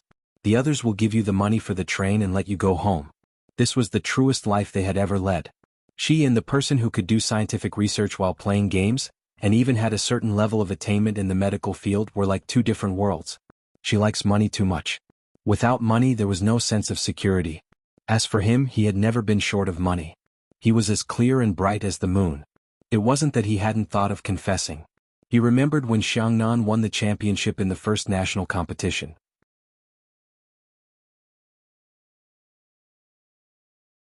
Chapter 1500. When he finally arrived at the unfamiliar environment, he felt a chill run down his spine. Luo felt that they weren't from the same world. It wasn't a big deal when they were in the team because they talked about games the most. There were times when she couldn't get a word in. But it was different in university. She saw a girl sitting beside him and they were talking about things she couldn't understand. And that was the first time she realized that he could smile outside of a competition. Luo sat there and looked at the two of them. They had the same aura, and one look and she could tell that they were from the same family. The girl exuded a gentle aura from head to toe. She was dressed elegantly and had a strong scholarly aura. She was completely different from her. Luo never felt inferior, but at that moment she experienced the difference between them. The girl smiled lightly and looked at her. "Are you Senior's teammate? He's always strict with himself, but he's never picky with others. We were talking about medicine just now and neglected you. You're not upset, are you?" "No." Luo stood there with her long and slender legs. She watched as the person walked out with his book. He glanced at her and asked, "Aren't you leaving?" Luo followed behind him. Just like how she always followed behind him during competitions. She said impulsively, "Captain, what do you think about dating people in the industry?" "I'm not interested." The person didn't even turn his head. He didn't speak much. These 4 words made Luo understand one thing. Fortunately, she didn't confess excitedly.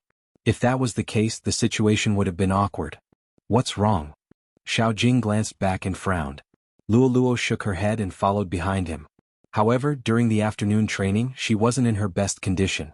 She didn't even play well during the live stream. From that day onwards, she understood that as the only female member of the Xiangnan team, he took care of her because of his upbringing. He had never done anything intimate with her. At most, he would occasionally straighten her collar when she went on stage. He was her captain. But he was her captain. Even if she had thousands of thoughts in her heart, she couldn't break this balance. She was about to retire, so she couldn't do anything stupid. This way they would have the chance to meet in the future and it wouldn't be awkward. Luo lowered her gaze and took a sip of the drink in her hand. On their left sat Feng and Yun, while on their right sat Bojio and Qinemo. Being stuck in the middle like this was really easy for people to misunderstand. Luo could only try her best to lean towards Bojio. But for some reason, it attracted the attention of that person. He just looked at her and said nothing. This made Luo feel even more uncomfortable. In the captain's world, there was no such thing as a blind date. That was why he was sizing her up like this. "Don't tell Zhao Sanpang about what happened today. If he finds out, the entire team will know." Xiaojing looked at the chagrin on her beautiful face and said indifferently, "This is the first time you've lied." Luo couldn't keep up with her captain's thoughts. Xiaojing didn't bother to say much and just tapped his wrist. Luo finally remembered that she had indeed found an excuse to not tell the truth because she had come for a blind date. "Let's go." Xiaojing stood up first. Luo thought that he probably didn't want to sit in such an ambiguous position. Lin Feng lowered his voice. "Mute Xiao, where are you going? The movie isn't over yet." Go back and train. Xiao Jing's words were simple. Lin Feng tilted his head and said to Luoluo, "Is your captain so insensitive? It's probably his first time watching a movie with a girl. He doesn't even know how to place his hands." Luoluo raised her eyebrows. "How do you know?" At this moment, Lin Feng wasn't shy anymore. He lifted Yunhu's hand. "Let me demonstrate." Luoluo paused. "Stop fooling around, little submissive Lin." Lin Feng wanted to say something, but Bo Jiu opened her mouth at this moment. She supported her chin with her left hand. The black earrings on her ears were still glowing. "All right, Senior Lin, Luoluo and Almighty Xiao should have other things to do." When she mentioned other things, Bo Jiu's gaze was profound. Lin Feng waited for the two of them to leave before leaning over and asking, "Why did you let them go?" The cinema is a place to cultivate feelings. It can also enlighten Yu Zhao's stone-like brain and let him get a taste of love. As for cultivating feelings, you and Almighty Yun can do it together. Bo Jiu smiled devilishly. Sometimes a stone needs more stimulation. Lin Feng sighed. "Honestly, I didn't think that Luoluo liked Xiao Jing in the past. Aren't you the one she loves the most? You are her only almighty. Don't push the blame on me for your slowness." Bo Jiu gestured for him to return to Yunhu's side. Lin Feng was like an auntie in the industry, worrying endlessly. "I've known them for so many years. Mu Xiao probably only treats Luoluo as his team member. He has never thought of her in that direction. Luoluo will probably beg for it, but no matter what, we can't let her go on blind dates again. Is there no one else in our industry? Wasn't there a fan who sent 10 cruises to Luoluo's live stream to express his love for her? Someone in the team I know has also said that Luoluo is his only goddess in the industry. Is that so?" Bo Jiu caressed her chin with her fingers. Suddenly she smiled suavely. "Who is that person? Introduce them in the Almighty's WeChat discussion group and arrange a meeting." Lin Feng slapped his forehead. "Why didn't I think of this? It's good to let Luoluo meet him to calm her down. My friend is good at making people happy and he is handsome. He has liked Luoluo for a long time. That's not bad." Bo Jiu seemed to have thought of something. She smiled. "The better the person, the more exciting it will be." The noble Qin Mo didn't say a word. He just glanced sideways at a certain someone. Lin Feng frowned. "Why do I feel that your smile doesn't have any good intentions?" "Am I?" Bo Jiu was nonchalant. "I'm contributing to Luoluo's marriage. After all, she is one of the few esports players I like. Aren't you the same?" Lin Feng looked serious. "I like her the most among the female players." "Is that so?" Yunhu glanced at Lin Feng. Lin Feng didn't realize what danger was. He nodded and said, "Yes." Yunhu's eyes dimmed. This was probably his insecurity. He was a straight man through and through. His love for girls would always be stronger than for boys. Even if it wasn't that kind of love. It made him jealous. Yunhu pinched a piece of popcorn with his fingers. He played with it. He was thinking about how he could make her his.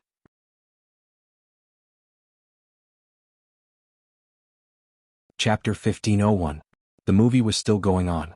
After chatting for a while, Lin Feng was finally able to watch the content. Just as he decided to enjoy it and relax, Yunhu's voice rang in his ears again. "Do you like him that much?" This time when he spoke he was slightly closer to him. It seemed like he was taking the drink beside him, but in reality he was asking him. Lin Feng wanted to nod instinctively. But he heard him say, "You better think about it before you answer, boyfriend. Man, boyfriend or something." Just these 3 words made Lin Feng's heart skip a beat. He tilted his head, his gaze landing on that person's handsome face. He wasn't so naive that he couldn't read his expression. After coughing lightly he corrected himself. "It's not like it's pure admiration for the opponent, just like how I admire Zhao Sanpang. Look at how fat he is, I admire him." After hearing this explanation, Yunhu felt slightly better. After putting down the drink he didn't retract his hand. Instead he held onto Lin Feng's hand like before. Hence, the straight Lin Xiaofeng tugged at his collar unnaturally from the start to the end. He still wasn't used to it. Other than the awkwardness, his heart kept beating wildly like an ADHD child. Yunhu could tell that he knew that there were some things he needed to slowly get used to. He was well aware of how straightforward Lin Feng was. In the past there had been people who had thoughts about him. They would always be kicked away by him with brute force. F***ck look carefully, I'm a man. Isn't it disgusting? It was normal for a straight man to hate a gay man. It wasn't like what people said about straight man cancer. After all, no one was willing to be targeted by someone they couldn't accept. Hence, it was enough for Yunhu to reach this step. As for the rest, he would take it step by step. He wasn't someone to be trifled with. He had to have a platonic relationship. He wanted to have him. He had wanted it since puberty. Until now. Lin Feng didn't notice Yunhu's gaze. In order to divert his attention, he focused on the Almighty's WeChat discussion group. He was emphasizing that he was the one with the aura. World's most handsome fatty, your aura isn't even worth mentioning in front of Yunhu. Lin Feng, how about this? If you really feel pain, come to me and cry in my arms. I've already gotten over love. This world looks at one's face, not one's gender. I'm already so handsome, there's really no challenge. Unless someone takes a liking to my talent, that would be the true love of my life. Bo Jiu saw the opportunity and said, it will be difficult for you to find your true love. World's most handsome fatty. Little Spade, stay away from Chinamo in the future. What have you learned? It was just a normal conversation. Suddenly someone said, by the way, someone said that Luo went on a blind date? Luo went to have a date with him. Bo Jiu's voice was calm. What does it matter if it's real or fake? Luo has been single for so many years.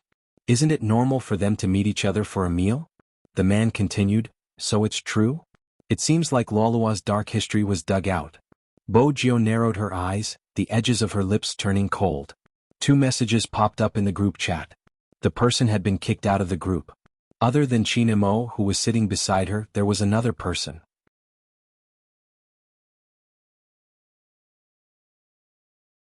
Chapter 1502. Xiaojing. When Bo Jiu saw this name, she raised her eyebrows and a playful look appeared in her eyes. Then she nudged Lin Feng. Senior. Lin Feng glanced over. What? Hurry up and ask your friend to meet Luo. I feel that something interesting is going to happen. Lin Feng didn't understand why Little Spade was suddenly so interested in introducing people. But there was something he had to say in the group chat. Good kick. Spade Z. Good kick +1. This discussion group was established a long time ago. Most of the people in it were there when the concept of professional teams came out. Then this discussion group was passed to Chinamo and Xiaojing. The common idea was that they could gossip, but they didn't want those with messy thoughts. No matter what their profession was.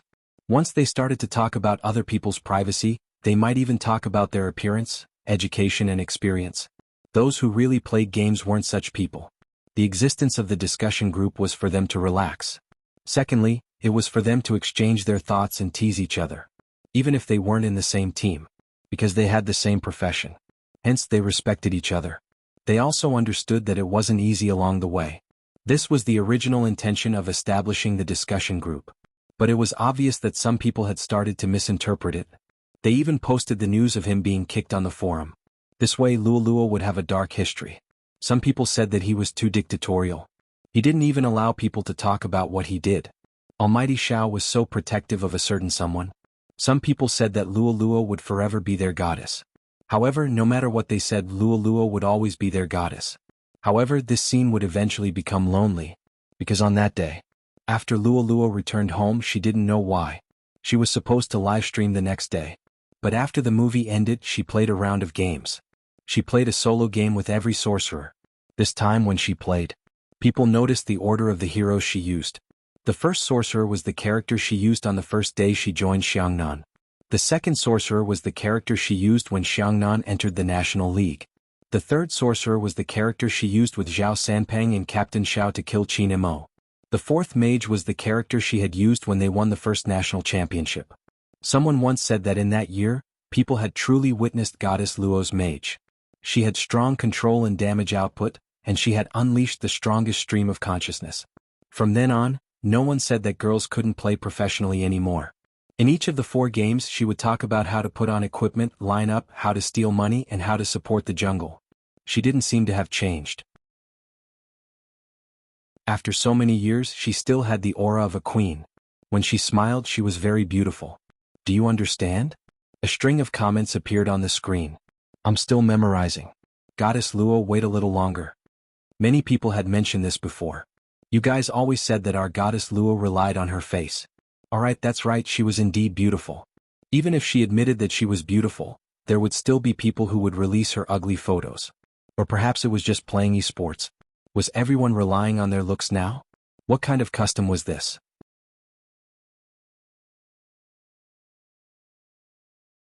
Chapter 1503. Her occasional mistakes would attract scolding. Similarly, there would be countless people standing behind him to support him.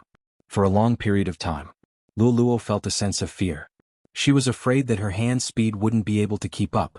She was afraid that she wouldn't be able to perform well in the competition. These things seemed to have been covered up by her daily practice. Only when you truly had the skills could you not be completely defeated when everything came to you. But it was always like this, day after day, year after year. There was one thing that she couldn't change. That was her state. When she saw Shui Yao Yao, she could be at ease. She believed that one day someone would replace her. She liked that person the first time she saw her. It was as though she had a shadow of herself. It was time to make that decision. No matter how much she missed it, Luoluo stopped typing on the keyboard. She pointed the camera at her face and adjusted the black earpiece on her head. I'm going to say something next. I started gaming when I was 16. It has been 6 years now. During these 6 years I got to know a lot of people. They are very cute. When I wasn't known they told me to work hard, you can do it. When I entered the finals and appeared in front of everyone as the top sorcerer in the entire server, they said, look, that's the esports player I like. When I was at my lowest point they said that they would never leave me. Hence, I feel that it's best to tell them face to face. I have decided to retire. The moment she said the last 5 words, the people in front of their screens froze. The fans who were still remembering the attire in the game were even more confused. The comments kept popping up. Retire? Why? It must be a lie, right? Goddess, tell me you must be joking, right? What joke? It must be a publicity stunt. Change to another team and continue playing. The fans really believed it. I'm speechless. Can the one above stop talking first? Manager, where's the manager? The manager was a fan too. She was a hardcore fan. In reality, she already knew about this a few months ago. At that time, Boss Luo had mentioned it to them, but they hadn't expected it to happen so quickly. Everyone who had liked esports players didn't want to see them leave. No matter who he liked, it was the same. As a highly ranked sorcerer in the national server, the news of Luoluo's retirement was like a bomb on the internet. Someone immediately contacted Xiangnan's manager. The manager's reply was, we respect the contestant's decision. In an instant, the news of Xiangnan team Flawless Luoluo officially announcing her retirement from today could be seen everywhere. Lin Feng didn't expect to come out after watching a movie. He hadn't thought of how to face Yun who had risen from brother to boyfriend. When she saw this message, she immediately wanted to ask Xiao Jing for confirmation. What a joke. Luoluo retired. He retired just like that? Even if he were to retire, it should be on the national battlefield, no, the battlefield of the world. Before Lin Feng could make the call, Bo Jiu reached out and held onto his wrist. What are you doing?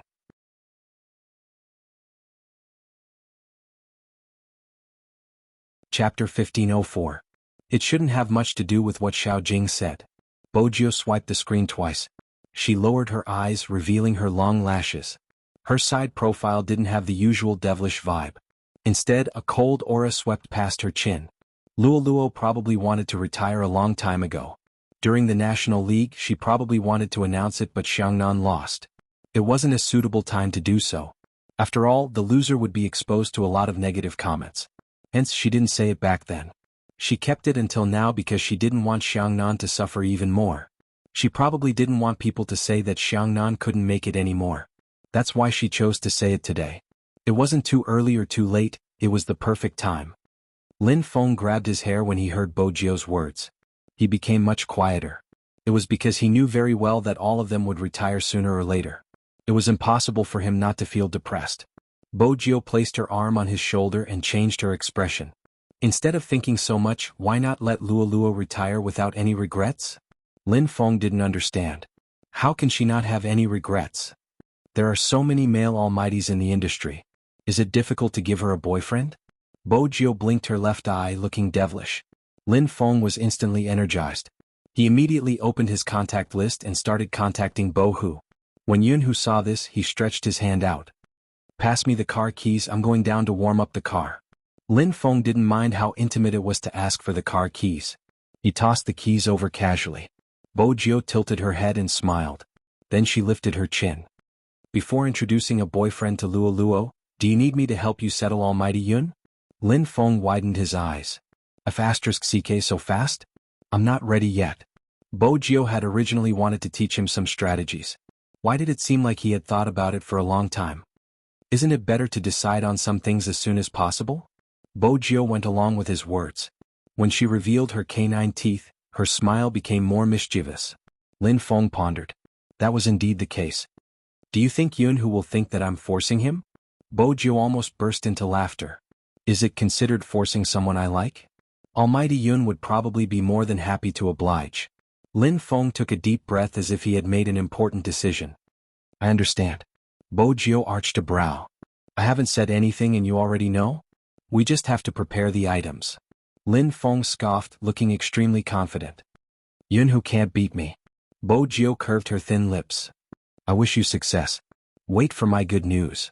Lin Feng wanted to bump fists with her. It was Qin Mo who blocked her way. Qin Mo glanced at Lin. Jio, Qin. Jio. With Bo Hu. With his words. Would be. With.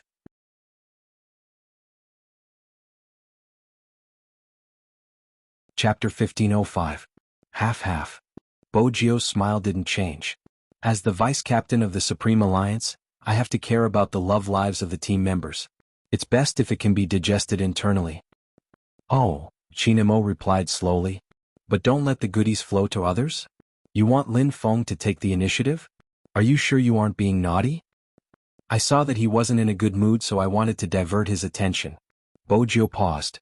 Lolua's retirement was too sudden. Qin Mo was walking casually, but when he heard this, he glanced down. It won't be that fast. Not that fast? What did he mean?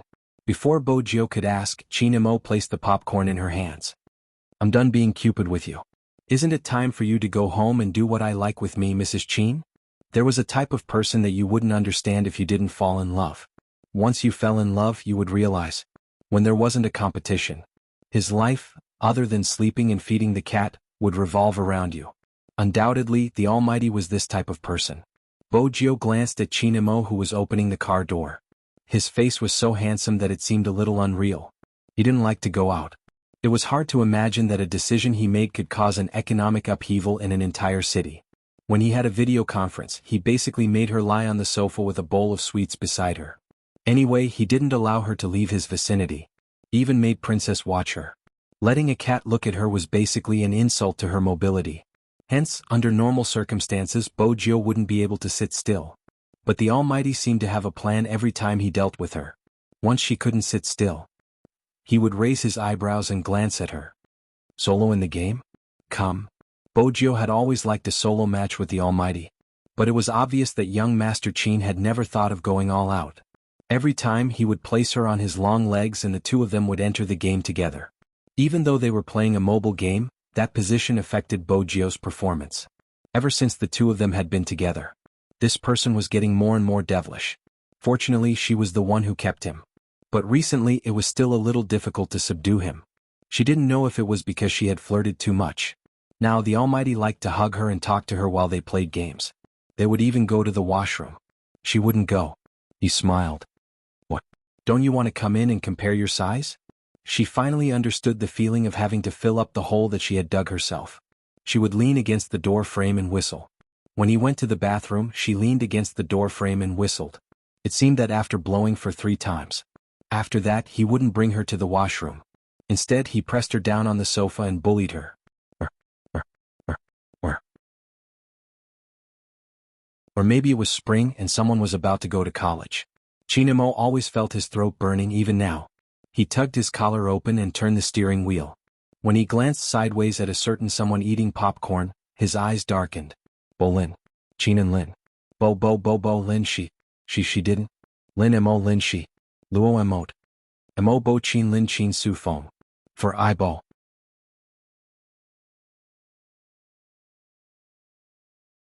Chapter 1506. Bo Jio was caught off guard. She watched as he took off his jacket slowly and took a step back. She wanted to turn around and avoid him. As though he had expected her to do this, Qin Mo took a step forward and pressed down on her long legs. His handsome face was so abstinent that it made her heart race. Didn't you say at the cinema that you will accompany me when you come back, Emich? The popcorn Bo Jio was holding had already scattered. He took one and placed it between her lips. Then he lowered his head and kissed it gently. His breath was so fresh that she could smell the faint scent of mint. He was using the honey trap again. That was Bojio's only thought. She couldn't reject him. But every time she was bullied by Chinemo, Bojio seemed to be pulled out of the water. Even though Chinemo never went through with it, it was the same. Her long bangs fell down and covered her eyes. Bojio was still recovering when she heard him say, "I'm going to cut my hair." Bojio didn't mind. She took his arm and used it as a pillow. His handsome and mischievous face seemed obedient. "You don't want to cut it?" Chinemo played with her hair, his gaze lowered. Bojio closed her eyes.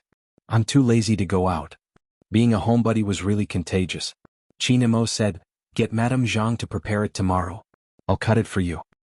You know how." Bojio opened her eyes lazily. Chinemo caressed her head, his voice calm. "I'm experienced." Bojio was curious. "Who did you cut it for?" "Princess." Chinemo remained expressionless. Bojio opened her eyes immediately. "Brother Imo, are you serious?" "What do you think?" Chinemo asked. He was serious. Bojio tried. "I need a handsome hairstyle. It can't be ruined." "Why do you need to be handsome when you have a boyfriend?" Chinmo's voice was slow. "I can't keep the gifts from the fans in the club." "Bojio, what if a jealous boyfriend wants to ruin my hairstyle?" "I'm waiting online. It's urgent." The next day, Chinemo didn't really ruin her hairstyle. But he did cut it at home. The hairdresser was at the side guiding her. The way Chinemo held the scissors and wore a white coat made him look even more seductive. After the haircut, Bojio looked much more refreshed. There weren't any stray hairs on her forehead and she looked like the school hunk. She was so handsome that the hairdresser couldn't help but sigh. Chinemo brushed the stray hairs off his hands, changing out of his white coat and donning Supreme Alliance's uniform. His gaze was deep. So what if he was handsome? Other than him, no one else could have it. With this kind of situation, they would definitely be together in university. After the movie started, many people were asking who the Chinese teenager who acted as the hacker was. For a moment, the screen was flooded with topics. But soon, for some unknown reason, after just one night, these discussions suddenly disappeared. The director responded personally, saying that the actor was a friend of his and that it was a friendly act. He had no intention of making his debut. That's why he said that. It was because he had received a call from Bojio. She had told him that she wasn't going to enter this industry. Chinemo agreed with this point. Before this, he had sent a lot of companies to the club.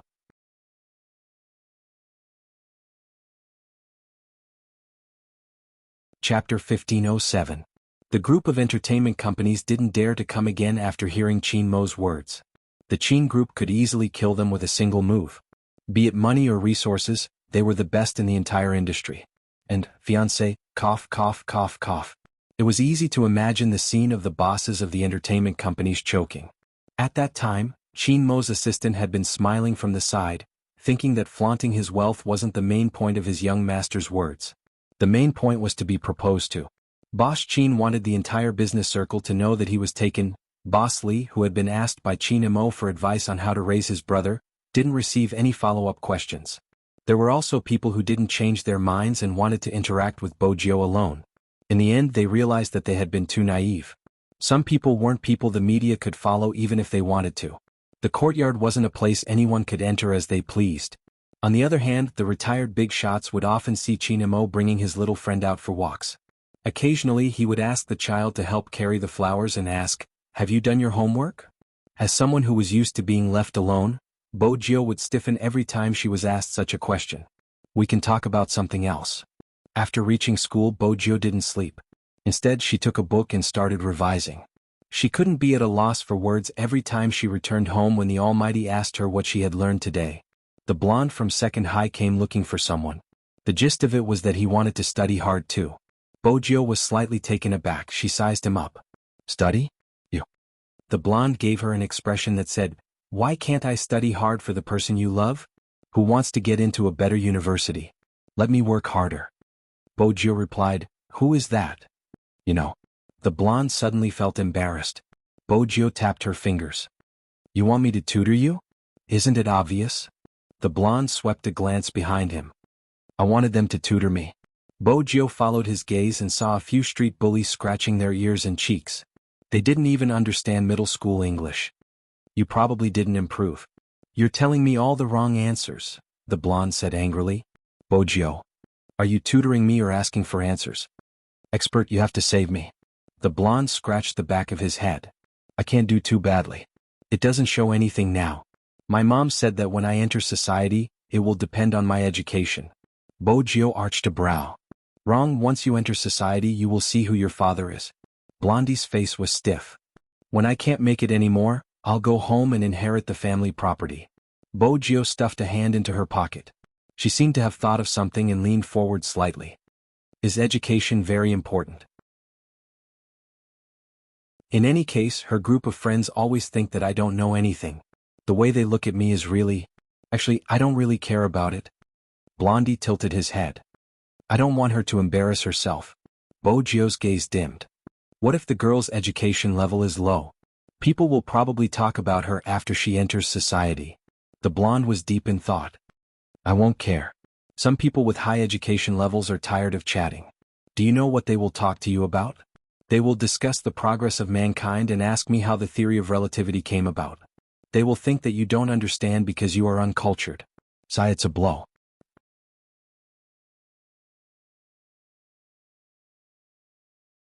Chapter 1508. F***CK, my goddess just has to talk to me about games.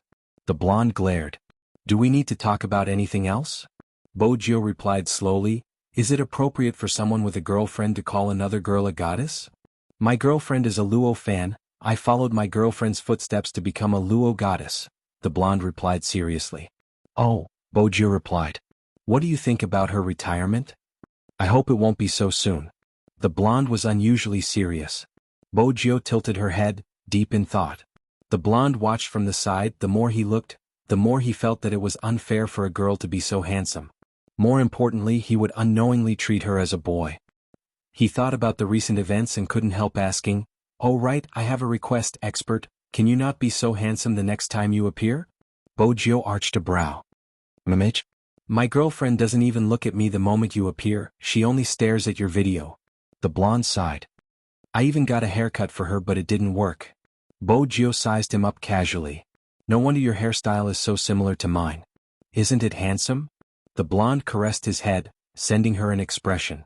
Bojio laughed lightly. How dare you ask me if I'm handsome? Aren't you asking to be humiliated? The blonde? Alright, let's get back to the main topic. Bojio played with the lighter in her hands. Don't look for me for revision, I'll give you a suggestion, look for your girlfriend, you can revise while deepening your relationship. The blonde's eyes lit up. Expert, how did you think of such a good idea? Why else do you think I look for my almighty to revise? Bojio laughed. If you don't even have such a method to woo a beauty, how am I supposed to woo her? The blonde choked. Expert, does young Master Qin know that you call young Master Qin beauty? Why are you so concerned about the details? Bojio flipped the lighter, looking nonchalant. The blonde could tell that she wanted to smoke, so he took one and passed it over. Bojio swept him a glance, biting on a lollipop. I'm not smoking. Master, are you kidding me? It's fine if you don't skip classes, but you don't even smoke anymore. The blonde was shocked. Bojio replied, you have to be prepared to be clean when you get married. Quitting smoking isn't a big deal. Blondie. Young Master Qin probably doesn't know that you treat him as your wife. However, it was also the right choice to look for an expert. After all, he really didn't think that there was a way to improve their relationship while revising. This way he could ask that person to come to his house. The more the blonde thought about it, the redder his face became. Don't look at how pure he was. After thinking about it for a while, even his ears turned red. When the people from Second High saw him, they were a little confused. Boss, what's wrong with you? What do you mean? Go back and study. The blonde ordered. The few of them began to enter a state of selflessness again. They were the leaders of number 2 middle school, and now they were holding an English book every day. Seriously, he couldn't even fight when he went out to fight. What could he say? The power of love was truly great. On the other hand, everyone from number 1 middle school covered their mouths when they saw Bojio. Too cool.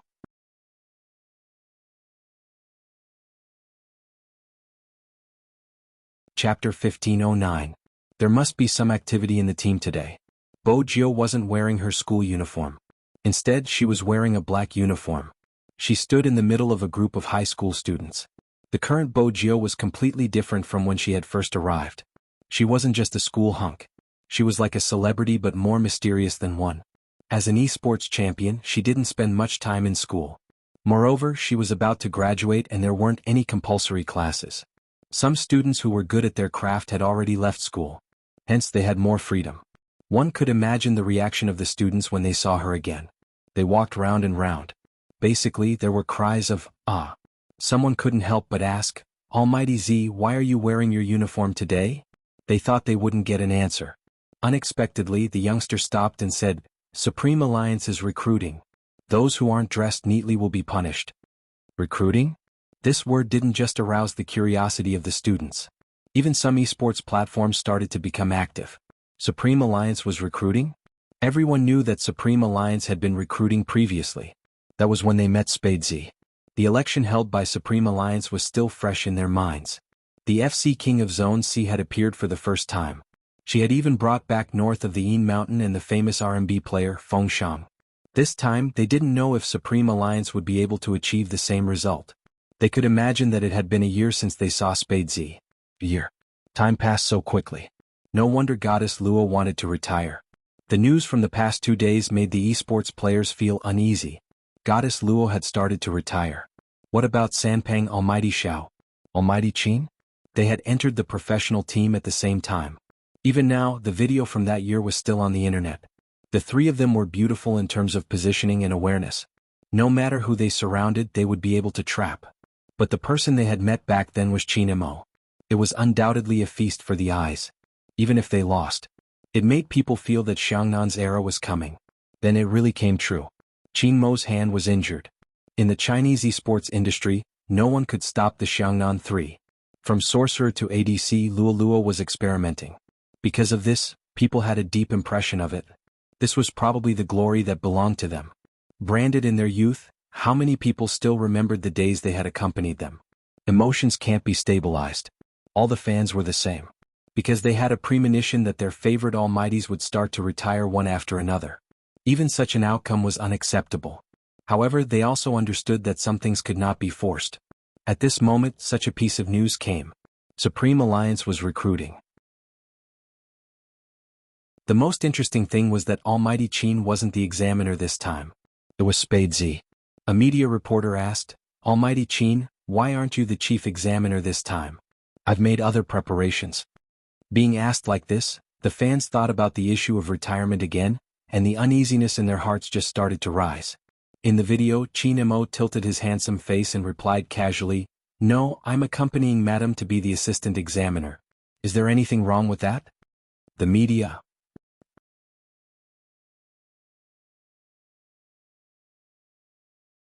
Chapter 15:10. Ha, I'm dying of laughter, I'm begging for the interviewer's heart. Honestly, you shouldn't have asked my almighty Qin anything, he can answer any question. I feel like my almighty Qin is insecure because his girlfriend is so handsome. I've been eating too much dog food recently, but I wouldn't mind another bowl. I'm looking forward to the recruitment this time. I wonder what kind of amazing person will appear. As the discussions continued, Supreme Alliance's recruitment became a hot topic that couldn't be ignored. As usual, Supreme Alliance would have an internal recruitment every year. Bojio still remembered that she had met Feng Shang during the internal recruitment, but she hadn't done it back then. She had been young and aggressive and liked to challenge others easily. It hadn't changed now. As the main examiner, Bojio had to sit in that position and not move around casually. After about 15 minutes, she became lazy and turned towards Qin Mo. "Brother Mo, I'm going out to buy a bottle of water." "This is just the first batch," Qin Mo replied calmly. "You can't sit still after the first batch. Go, come back after you're done, don't run around." "No problem." Bojio straightened, stuffed her hands into her pockets and smiled as though she wanted to go out for some fresh air. Qin Mo was still watching the few screens in front of him. On the screens, there would be battle videos sent over through everyone's email. The standard requirement was a high-level solo match with random passers-by and replacement hero characters. What's more, Supreme Alliance paid particular attention to the depth of the hero pool during their recruitment. It was obvious they were looking for an all-rounder. But from the fact that Bojio wanted to go out halfway through, it was obvious she wasn't interested. The Almighty had made her the main examiner so that he could keep an eye on her. Bojio caressed her hair and walked towards the machine. She inserted a few coins but hadn't pressed the button yet. Just then there was a loud thud. Something beneath her long legs clanked. At this moment she realized there was another person there. It wasn't a tall person, but he wasn't small either. He was half squatting with a bottle of water and carrying a backpack of the same color. It was indeed hard to notice him. Their gazes met. Bojio was greeted with a small face the size of a palm, looking slightly noble. The little person paused when he saw her. Bojio arched a brow and turned, her gaze deepening. Her tone was like a teasing uncle. "Little girl, you look familiar. The red keyboard on your back is exposed." The little person was expressionless. He replied, starting to organize his backpack. He seemed to recall something and passed her the bottle of water. Bojio's eyes flashed and she smiled. "I was wondering why you looked so familiar. It's you, the little friend who gave me the tickets for the Asian Cup." "Godzi." The little person's voice was cold but his ears were red. Bojio watched with interest. She took the mineral water and thanked him before starting to study the child. "Isn't it tiring to carry a keyboard around?" The little person took another bottle of mineral water and replied, "I'm used to it." Bo bo bo, bo she, bo he raised.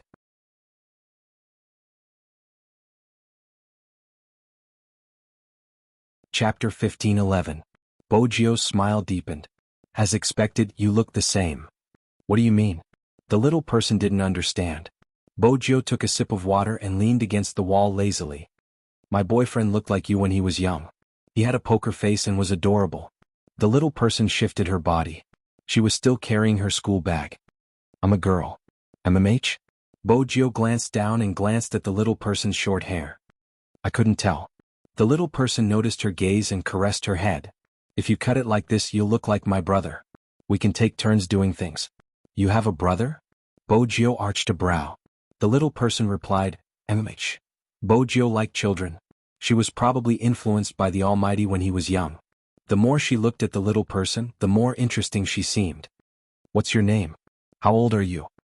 "Mobe 13.5. The little person always had the same expression when she answered.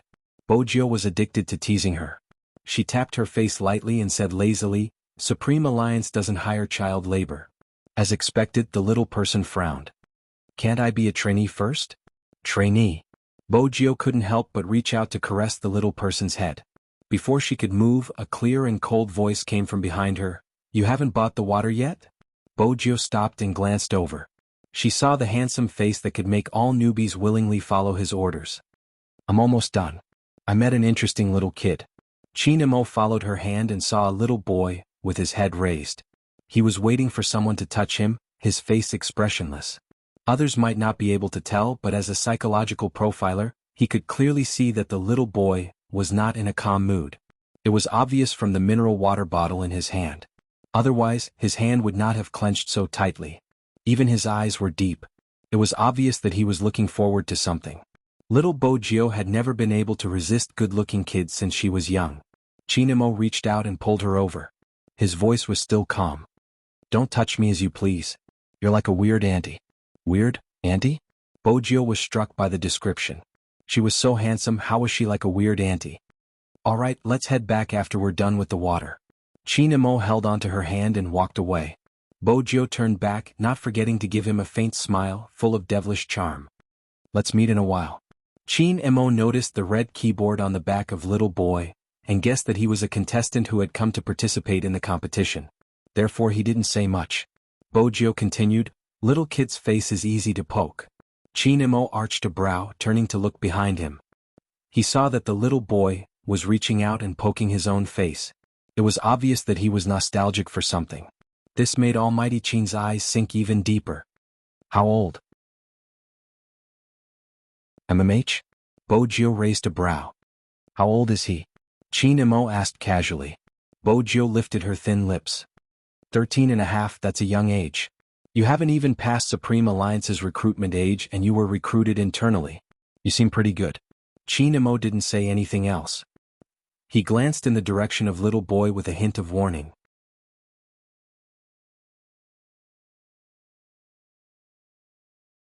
Chapter 15:12. Supreme Alliance's internal selection wasn't usually open to the public. It had been the same when Spade Z had entered. But this year, Supreme Alliance was stronger than ever. They were the national champions and the defending champions of the Asian Cup. making Supreme Alliance a team that almost every young esports fan wanted to join. It was even more so than Xiangnan. Many people were saying that the all-star era of esports was coming. Spade Z and Chinamo seemed to have become a hot topic. There were many reporters at the entrance of the Qin Group's building. They were all waiting to see who would pass Supreme Alliance's internal test. Due to the large number of newcomers, the internal test was split into 3 batches. Everyone who entered could see Chinamo and Bo Jio sitting at the front. Their aura was so strong that when they were playing, they wouldn't dare to face such an opponent in the wilderness. But there were some who weren't afraid. For example, there was a newcomer who wanted to replace Bo Jio. From his point of view, he could do the same thing with the phrase, "Your wilderness is my home." Everyone was thinking about Spade Z's expression when she heard that, hence, they all turned to look at her. But who knew that she was sucking on her lollipop, acting as though she hadn't heard anything? Her eyes were fixated on a single spot. The newcomer felt that he was being looked down upon, his face clearly unhappy. "Just you wait, I will definitely show you my ability, Spade Z." Lin Feng listened by the side, unable to resist sharing it in the chat group. A newcomer wants to challenge Little Spade. A newcomer is still young, he hasn't been tricked yet, it's normal for him to have such thoughts. The world's most handsome fatty sighed. What did Little Spade say? Did he beat him until he called him daddy? Lin Feng sent an emoji of a finger wagging. She didn't say anything, she seems to be in a daze, probably thinking about what to eat later. Captain's candy has already been emptied. Coco, that's why you are sitting there being a third wheel. Lin Feng. Don't be so harsh.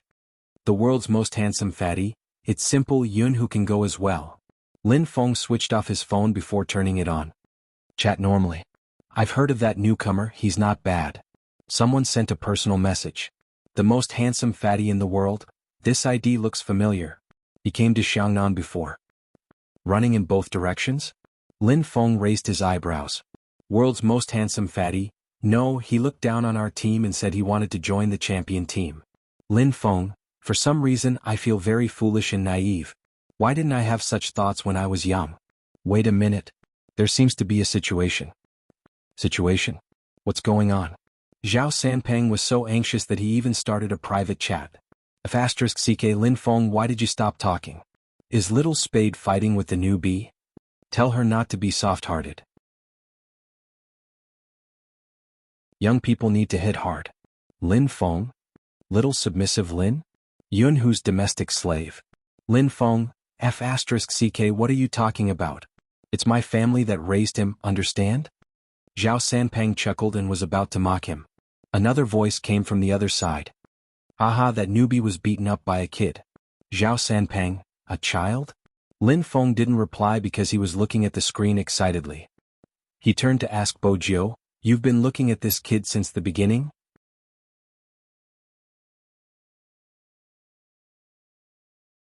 Chapter 15-13. Bo Jio leaned forward and supported her chin with one hand. She smiled lazily. It's easy to notice a good-looking face. Lin Feng's face darkened. I thought you were looking at the little boy's skills. What little boy? Bo Jio glanced up and corrected him seriously. He's a handsome little girl. Lin Feng widened his eyes. Little girl? That didn't seem like it. Chinamo didn't think so. Bo Jio had always treated a good-looking child as a girl since she was young. Her words couldn't be trusted. To increase her credibility, she said, if you don't believe me, I'll call him over and you can ask him. Regardless of whether he's a boy or a girl, I won't let you bring him home. So. With that, Chinamo reached out and pinched her chin. Look at his results and grade him. Bo Jio twirled the pen in her hand. Brother Imo, I don't have to grade him. You saw his hand speed just now, he's comparable to Zhao Sanpeng. Zhao Sanpeng, who wasn't present. What? Chinamo replied slowly, it sounds like you admire him. Brother Imo, Bo Jio suddenly leaned over. Don't be jealous of a child. Be good. Chinmo's fingers paused, the tip of his pen slightly tilted. Sit back down. Bo Jio laughed. She didn't change her expression and continued to list the child's merits. Outstanding positioning, able to turn the tables against the wind, and able to control the rhythm of consciousness. This child is suited to be a jungler. If he's in our team, he can increase the team's attractiveness. Lin Feng interrupted. If we increase the attractiveness, people will say that Supreme Alliance chooses its members based on looks. Bo Jio glanced over and thought for a moment. Looking at your beautiful face, you should know who we are. Lin Feng. I can't continue the conversation. The newbies who were still testing were all wearing earphones. They couldn't hear what the three of them were talking about. But just by looking at the screen in front of them, they could feel that the person with the ID bay was really amazing. They weren't sure if it was intentional, but she purposely grabbed one person to beat. The newbie who had wanted to challenge Spade Z was going crazy. Hey, what's wrong with you? Little Mo Bay didn't say anything and continued to move forward. To her, this person wasn't qualified to challenge God Z. That rookie never expected that he would be beaten up before he could even make it through the internal competition. Moreover, it was someone he had never heard of before. One had to know that he had a fanbase. The rookie was still thinking of counterattacking and teaching his opponent a lesson. But the match had already been stopped. The first blood rule was that whoever got first blood first would be the winner. The rookie was filled with indignation. He believed that he was young and had a bright future ahead of him. After taking off his earphones and standing up, he requested for a rematch. Bojo glanced at him and stood up, her silver hair falling down. How do you want to compete? The newbie was forced to take a step back. He also could not understand why the other party, who was only a year older than him, had such a sharp aura. But if he released it, he would not take it back. Let's have a 5v5. Bojo moved her wrist, replying slowly, there's no need for a 5v5. At this point, she glanced sideways. Bae, come over and fight with me. Let's play 2v4. Godzi knew that person.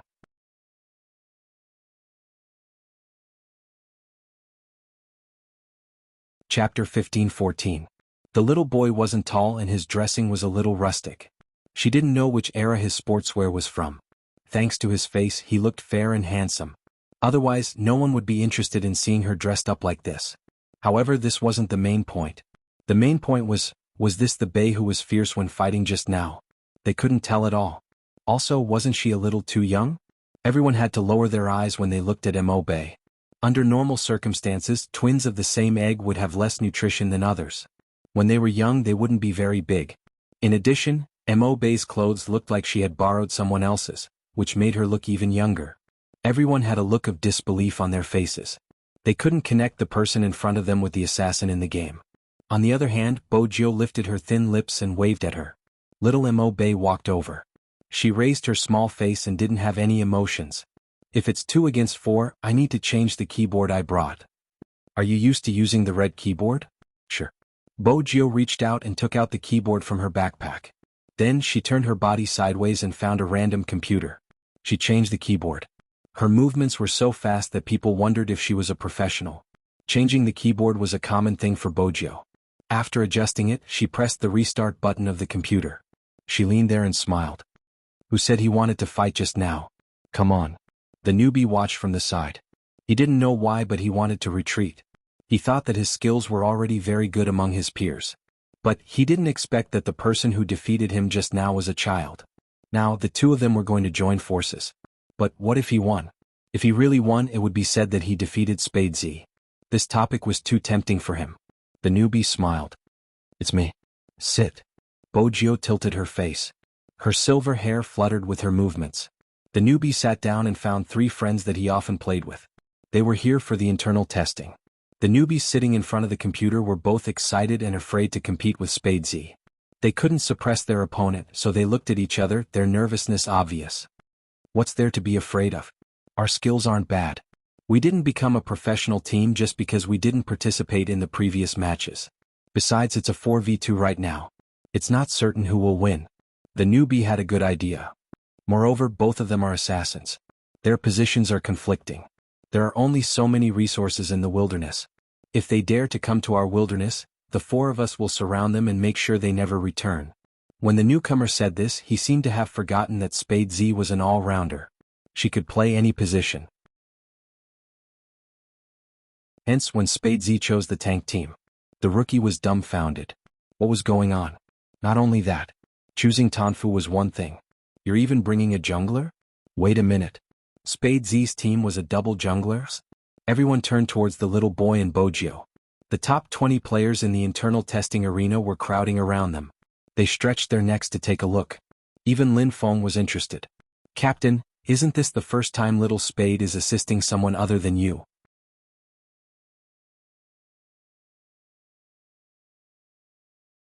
Chapter 15-15. Lin Feng felt a chill down his spine. He silently took half a step back. Their captain was indeed extremely possessive when he was in love. He and Coco had discussed this problem in the past. They didn't know who would be so unlucky to be fancied by their captain. They definitely wouldn't have any freedom. But after that, their captain treated Little Spade well. Basically, Little Spade did whatever she wanted. Hence, they didn't think too much about it. Now, it seemed like jealousy had never stopped. Chinamo didn't look at Lin Feng, who was standing beside him. Instead, he walked towards the place where everyone was gathered. He could faintly hear a clear and smiling voice. "Don't be nervous." It was Bojio. She wore a black earpiece and waved the mouse with her right hand. She skimmed towards the enemy's wilderness while comforting the person beside her. Little Mobe replied. Her small face didn't show any emotions. She had a poker face as she clicked the mouse and followed. Through the big screen, everyone could clearly see the overall situation. Chinamo didn't seem interested in the overall situation. He reached out and pulled a chair over. He sat behind Bojio. His long legs were long and slender. His side profile was handsome. His aura seemed calm, but no one dared to come over. In an instant, the surroundings became much quieter. To a certain extent, this also ensured that everyone who played the game would think the same way. There were so many people walking around. Even though their discussions couldn't pass through the earpiece, it still affected their concentration. In the game, Bojio had already crossed the river. She hid in the bushes and aimed at the opponent's blue buff. The commander on this side was still hesitating, because he couldn't predict whether the opponent would come. After all, the game was filled with fog. As long as he was in an area, he would be able to see the opponent's position. Now, because he wasn't sure they were all there, the newbie couldn't act rashly. But based on Spade Z's usual playstyle, she would definitely turn into the wilderness the moment she came up. But now, did the opponent have a red buff or a blue buff? The two beasts weren't in the same area. Just as the newbie was hesitating, all of a sudden he was hit by a stun spell. Bojio was indeed in the wilderness. But she didn't snatch the red and blue buff. Instead, her first attack landed on the opponent's assassin. The newcomer hurriedly gave the order to gather. The other three all rushed over, afraid that Spade Z would leave with the head. After all, anyone who had played in Zone C knew how vicious Spade Z was when it came to killing. At the start, the newbie took a step back. Now that everyone was here, he immediately rushed forward, intending to retaliate. Just like what he said before, if they dared to come to the wilderness, they would surround them. But what they didn't expect was that Spade Z would change her tough style and retreat to the bottom of the tower. What did that mean? No one could understand if Spade Z wasn't sitting right in front of them. They thought they had met an imposter. After all, Spade Z's style had always been to kill a monster in the opponent's jungle. But today it seemed like he didn't dare to start a war. It seems like Spade Z is just SOSO. The newbie gleefully took down his blue bundles. "I haven't met them before, but now that I have, we won't give you a single one of them."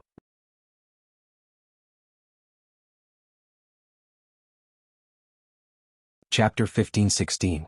The crowd erupted into cheers. That was because they could clearly see on the screen that their side of the jungle had been cleared with a red buff. Spade Z didn't come to the enemy's blue buff to take their blue buff. Instead, she played a beautiful diversion. She used herself to divert the enemy's attention so that little Mo Bay could sweep the other half of the enemy's jungle. The crowd was starting to explode. But that wasn't the end. Spade Z, who had cleared the minions, jumped towards the red buff area and blocked the opponent's ADC. She used her own move and stunned him. The three of them were shaken to the spot. At this moment, Mo Bay, who had taken the red buff, leaped forward and attacked the ADC until his HP was low. The newbie reacted and hurried over to support. The ADC's positioning wasn't a problem. He used sprinting to retreat and hurriedly pressed the return button. Only then did he avoid the danger of losing 1 HP. The opponent's sorcerer was also frightened by this violent fighting style. He didn't dare to leave the tower. Spade Z was really fierce. Her fierceness was usually unexpected. You didn't know when the opponent would suddenly explode. She could even do something as crazy as crossing the tower. But because she grasped the opponent's mentality, Bojio didn't have any intention of retreating. When she saw the newcomer, she moved nimbly and avoided his attack. She turned into the bushes and leaped forward, knocking the assassin out. When little Mo Bay saw this, she dashed forward again. After her jungling skills were maxed out, she could directly slow down the opponent. After being stunned, she was slowed down and was hit by a series of attacks. The newbie didn't have much HP left. He shouted for reinforcements. The opponent's people were indeed rushing over. But because they didn't manage to get any resources or minions, they only cared about intercepting Spadesy. Their economic foundation determined their equipment. Their awareness wasn't there and their speed wasn't fast. Hence, their reinforcements were half a beat slower. The newbie gritted his teeth and was about to press the maxed-out jungling skill to slow down the opponent's speed. But he didn't expect to be stunned again. Spadesy's support skill shot out something that looked like a strip. It could cause damage from a distance. The newbie was waiting to recover. But in the next second he paused. He watched as the player dashed to his side and used a max-level jungling skill to reduce his speed once again. Not only did the player get close to him, but he also dealt lethal damage to him. He, who had always dominated the jungle and was known as a jumping hero, did not even have a chance to jump. There was a deafening special effect in the game. First blood. The first drop of blood. Who has the head? People subconsciously turned to look. Words appeared on the screen. Spadesy. Using support to take the first HP? And the one he killed was an assassin. Deafening cheers rang out in the small private venue. It was the truth of the words fans often used to describe her. Who said I wanted to attack your monster?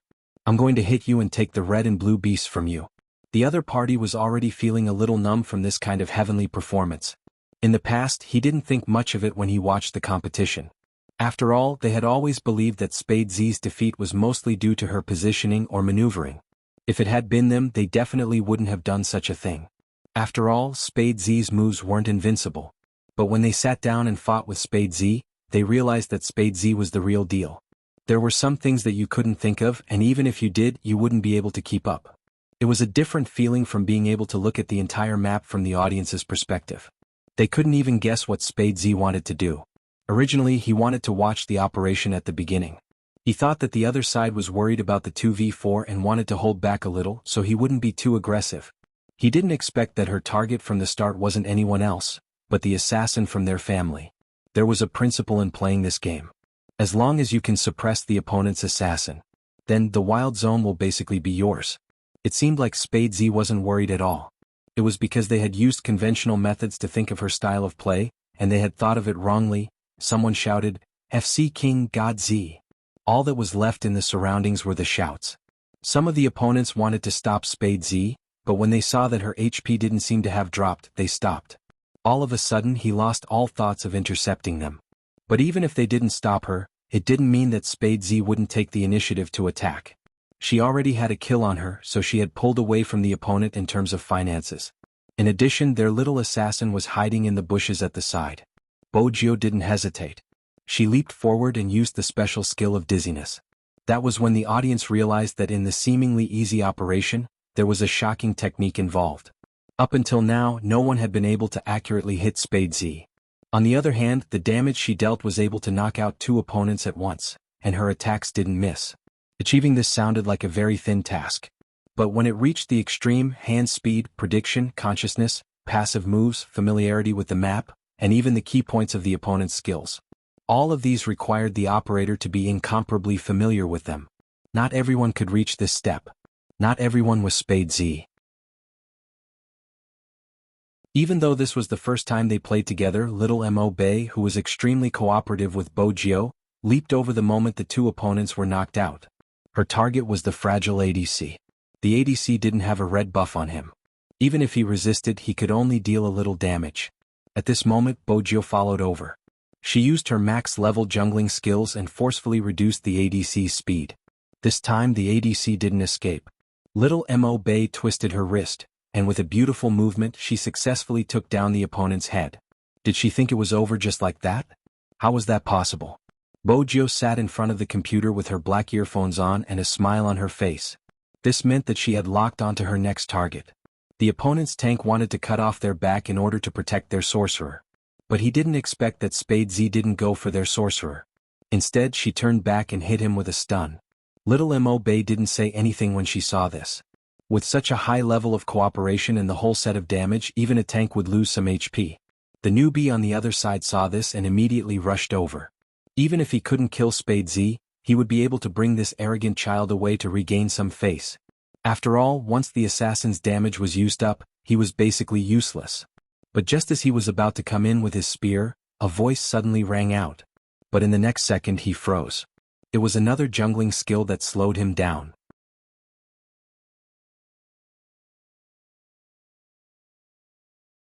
Chapter 15-17. The opponent didn't manage to provide support in time and lost another player. The newbie wanted to retreat when he saw that his sneak attack wasn't successful. But when he turned around he realized that he was too dumb and naive. Spade Z had already used her big move. How could she let him go? She leaped forward and used the formation she brought out to lock the newbie in place. The newbie seemed to have been electrocuted. He couldn't move at all. Moreover, little Emobe was there too. Even if she didn't have any more moves, her long sword would still be able to cause a certain amount of damage. But the highest damage came from Spade Z's big move. The newbie watched as his HP was sucked dry. He didn't even have the strength to retaliate. He couldn't even jump over the wall. It's no wonder Spade Z chose this hero character. This auxiliary tank was originally used to counter assassins. Anyone who plays as an assassin knows that the most terrifying thing is to be controlled. I want to know how that person feels right now. He can't even jump. So pitiful. He must be doubting his life from being controlled. Spade Z is using his jungler skills as a control too. This logic tells us not to challenge Almighty Z. The entire game ended. Emobe was either hiding in the bushes or Bojio was hiding in the bushes. They took all the resources in the opponent's jungle. Then they split into two groups to clear the enemy. They didn't even take their own jungle. First they broke through the tower. After equipping themselves with blood-sucking equipment, they didn't even have the intention to return to the city. The newbie's words were like a slap to his own face. He didn't even let the opponent take a single wild beast. He was the one who couldn't get anything. In the end, he reacted and wanted to go to the opponent's jungle to counterattack. But he forgot something. If he did that, he would waste a lot of time. Hence, he hadn't reached the middle stage yet. There was a fatal economic gap between the two teams. But Master Bojio didn't intend to drag the competition to the later stages. Just 3 words: beat hammer and be tough. The opponent's ADC was trembling in fear. Almighty Z, is it okay for a support to be so fierce? But anyone who calmed down and studied professional competitions would definitely realize that. If the support played well, it could easily become the key to victory. This game was meant to counter and kill each other. It all depended on how you used it. Everyone thought that it would be over after pushing the tower. Unexpectedly, Spade Z and Emobe hid near the bushes by the river at the same time.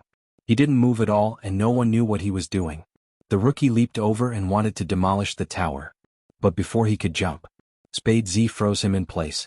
Basically, once Bojio pinned him down, she would bring him away. From the beginning to the end, the opponent's score was 0. As an assassin, the newbie was unable to perform at all. It was because he had been restrained for too long. Seeing the city being destroyed, his face turned ashen. They lost even in a 4 versus 2 fight. Not to mention a duel. Moreover, the rookie also knew that he would be beaten up even more badly if he were to fight one-on-one. Right now, Spade Z was still using support. What if she used her best assassin skills? The rookie did not dare to think further. He took off his earphones as the burning sensation on his face had not stopped since the beginning. Bojio smiled lazily. She wanted to ask, is it time to call him daddy? However, when his gaze fell on the little person sitting next to her, he retracted his hand. It's not good to lead children astray.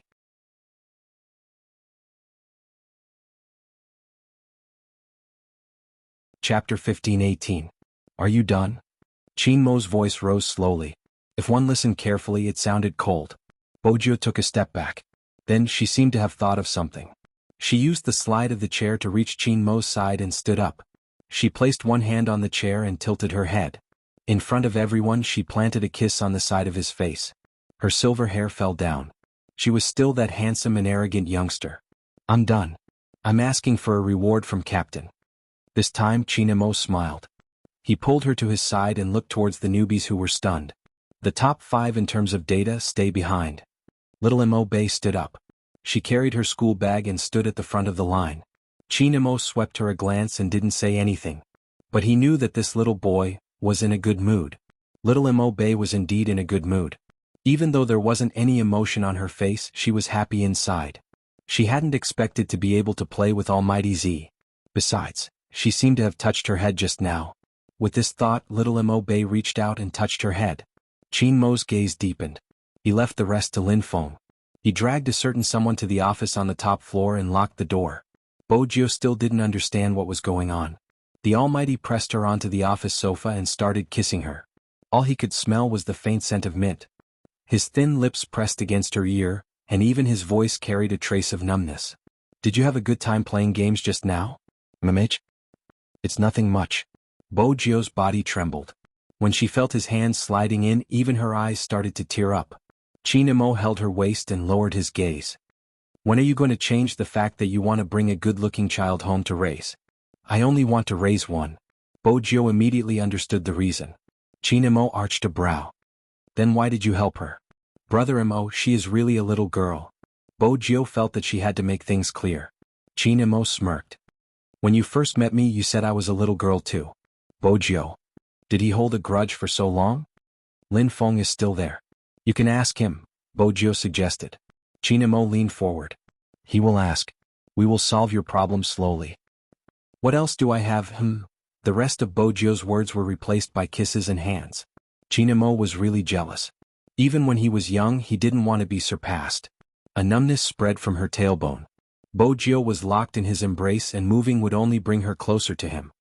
His hands were under her clothes, and the strength of his kneading was impossible to resist. Even if it was through the friction of his trousers, it was the same. Bojo wanted to move but he pressed her long legs down, his voice still beside her ear.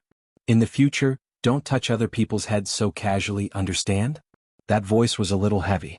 The air in the room was heating up bit by bit. The more he behaved this way, the more she could see his seductive side. Once that handsome face was stained with other things, it was like a noble god falling from the sky. There was a faint evil aura on it, making people want to be controlled by him more. Chinamo wasn't going to let her off just like that.